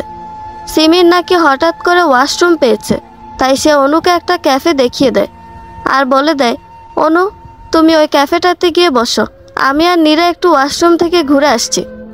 আমিও যাব, আমি ওখানে একা একা কী করব? ওহো, তুমি ওখানে গিয়েই বসো। এতগুলো ব্যাগ নিয়ে শুধু শুধু দাঁড়িয়ে থাকবে কেন? যাও তুমি গিয়ে বসো, আমরা আসছি। কিন্তু আচ্ছা। অনু আপন মনে হেঁটে হেঁটে ক্যাফেতে ঢুকছিল। হঠাৎ কেউ একজন অনুর হাত ধরে ফেলে। অনু পাশ ফিরে তাকাতেই দেখে নির্ঝর অনুর হাত ধরে আছে। আপনি? অনু ভালো করে নির্ঝরের দিকে তাকিয়ে দেখে সে রক্তবর্ণ চোখে অনুর দিকে তাকিয়ে আছে। দেখেই বোঝা যাচ্ছে বোধহয় সে খুব রেগে আছে। কিন্তু কেন? অনু অবাক হয়ে নির্ঝরের দিকে তাকিয়ে আছে। হঠাৎই নির্ঝর অনুকে হ্যাঁচকা টান দেয়। অনু হুমড়ি খেয়ে পড়ে। তারপর নির্ঝর এক পলক অনুকে দেখে নিয়ে টানতে টানতে ক্যাফের দরজা থেকে বেরিয়ে যায়। নির্ঝর অনুকে একইভাবে টানতে টানতে গাড়ি পর্যন্ত নিয়ে আসে। অনু বারবার নির্ঝরকে জিজ্ঞেস করছে কি হয়েছে, কিন্তু তার মুখে তো কোনো কথাই নেই। কেউ যেন তার মুখটা সুই সুতো দিয়ে সেলাই করে দিয়েছে। মেঝেতে উবু হয়ে পড়ে আছে অনু। সারা শরীরে মারের দাগ স্পষ্ট। জায়গায় জায়গায় অনেকটা গভীরভাবে কালো হয়ে আছে, আবার কিছু কিছু জায়গায় রক্ত বেরিয়ে জমে গেছে। অনুর হালকা গোলাপি শাড়িটাতে ছোপ ছোপ রক্ত লেগে আছে। অনুর গলাটা শুকিয়ে গেছে, কিন্তু উঠে দাঁড়ানোর মতো জোর নেই। একটু আগেই যে নির্ঝর তাকে পরনের বেল দিয়ে ইচ্ছে মতো পিটিয়েছে, তারই চিহ্ন বহন করছে শরীরের এই দাগগুলো। কিছুক্ষণ আগে শপিং মল থেকে বেরিয়ে নির্ঝর অনুকে ধাক্কা মেরে গাড়িতে বসিয়ে দেয়। অনু বারবার জিজ্ঞেস করছে কি হয়েছে, এমন করছেন কেন? কি হলো বলবেন তো? নির্ঝর শুধু একবার অনুর দিকে চোখ পাকিয়েছিল। নির্ঝরের চোখ দিয়ে যেন আগুন বের হচ্ছে। নির্ঝরের এমন রূপ দেখতে মোটে অভ্যস্ত নয় অনু। কেমন জানি ভয় ভয় লাগছিল। সারা রাস্তার একটিও কথা বলেনি অনু। নির্ঝরও চুপ। নির্ঝরের গাড়ি সোজা গিয়ে থামে বাড়ির দরজার সামনে। নির্ঝর গাড়ি থেকে নেমে গিয়ে অনুর হাত ধরে টানতে টানতে উপরে নিয়ে যায়।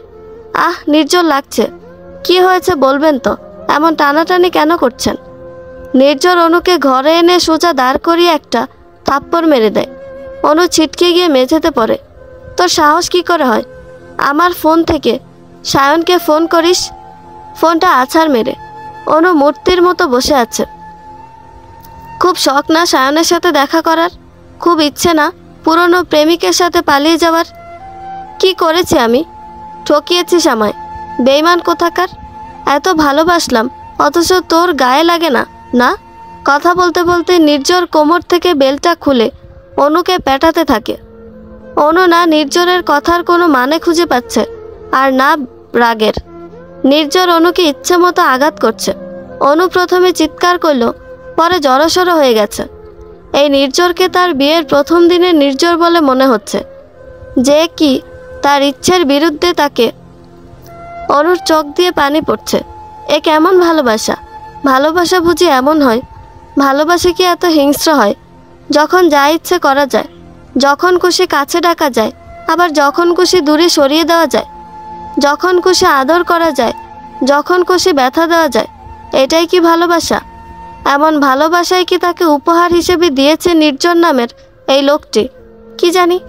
অনুর মাথা ঘুরছে। একসময় অনু জ্ঞান হারিয়ে পড়ে যায়। তারপর ভালোবাসার এরকম মানে অনুর জানা ছিল না। তবে নির্ঝর তাকে ভালোবাসার অনেক রকম স্বাদ বুঝিয়ে দিয়েছে। নির্ঝরের এমন নির্মম আচরণের কারণ অনু জানা নেই। তবে নির্ঝরের করা প্রত্যেকটা আঘাত সে বেশ ভালোভাবে হজম করেছে, করতে বাধ্য সে। এই কদিনে যে মনের বেশ কিছু অংশ সে নির্ঝর নামের এই লোকটাকে দিয়ে দিয়েছে। বারান্দায় গিটার হাতে দাঁড়িয়ে আছে সায়ন। কতদিন পর দেশে ফিরছে সে। অনুর জন্য বুকটা বেশ ছটফট করছে। মেয়েটার মাঝে বড্ড মায়া, এ মায়া কাটানোর সাধ্য তার নেই। ভুল করেই সে ভুল করে ফেলেছে, ছলনায় পরে হারিয়ে ফেলেছে সে তার অনুকে। কেন সে সেদিন অনুকে প্রত্যাখ্যান করলো? কেন সেদিন অনুকে নিয়ে পালিয়ে গেল না দূরে? কেন সেদিন হুট করে দেশ ছেড়ে চলে গেল সে? কেন কেন কেন? কথাগুলো বলতে বলতে সায়ন দেয়ালে কয়েকটা আঘাত করলো। এখন এসব ভেবে কী লাভ? যা হারানোর সব তো সে হারিয়ে ফেলেছে। অনু একবার দেখার অধিকারও তার নেই। এখন শুধু দেখা, কেন অনুকে নাম ধরে ডাকার অধিকারও নেই তার। শপিং মলে অনুর সাথে প্রায় দেখা হয়েই যাচ্ছিল। সায়ন ওই ক্যাফের দরজার সামনাসামনি বসেছিল। অনু আসছিল, কিন্তু সায়ন অনুর নাম ধরে ডাকতে যাবে তার আগেই একটা লোক এসে অনুকে টানতে টানতে নিয়ে গেল। বোধহয় এই লোকটাই অনুর স্বামী, নির্ঝর চৌধুরী। হ্যাঁ, সব কিছুর জন্য দায়ী এই নির্ঝর চৌধুরী। তোকে কখনো ক্ষমা করব না আমি নির্ঝর, কখনো না। নির্ঝরের ঘরে অনু দ্বিতীয়বার যখন চোখ খোলে তখন সে বিছানায়, আর নির্ঝর ঠিক তার পাশে বসে আছে। অনু একটু নড়তেই বুঝতে পারে নির্ঝর তার হাত শক্ত করে ধরে আছে। অনু অস্পষ্ট স্বরে বলে ওঠে, পানি খাবো। নির্ঝর দ্রুত গিয়ে পানি এনে দেয়। অনু একটু পানি খেয়ে আবার শুয়ে পড়ে। অনু এক দৃষ্টিতে নির্ঝরের দিকে তাকিয়ে আছে। নির্ঝর মাথা নিচু করে বসে আছে। মিস্টার চৌধুরী, আমাকে বাবার কাছে রেখে আসুন। অনু, আপনি খুব বাজে একটা লোক। অনু, আমি তোমায় ভালোবাসি, কিন্তু আমি বাসি না। হ্যাঁ, বাসবেই না তো, তুমি তো শুধু ওই সায়নকেই ভালোবাসবে। তুমি ভালোবাসো বা না বাসো, তুমি শুধু আমার। অনু অবাক চোখে তাকিয়ে আছে নির্ঝরের দিকে। নির্ঝরের গাল বেয়ে দুফোঁটা পানি অনুর হাতে পড়ল। উনি কি কাঁদছেন? কিন্তু কেন? বন্ধুরা, এই পর্বের সমাপ্তি এখানে। গল্পটি ভালো লেগে থাকলে একটা লাইক করে দিবেন, এবং গল্প সম্পর্কে কোনো মতামত জানানোর থাকলে কমেন্ট করতে পারেন। গল্পের বাকি অংশ শোনার জন্য চ্যানেলটি সাবস্ক্রাইব করে পাশেই থাকবেন। ধন্যবাদ সবাইকে, ভালো থাকবেন।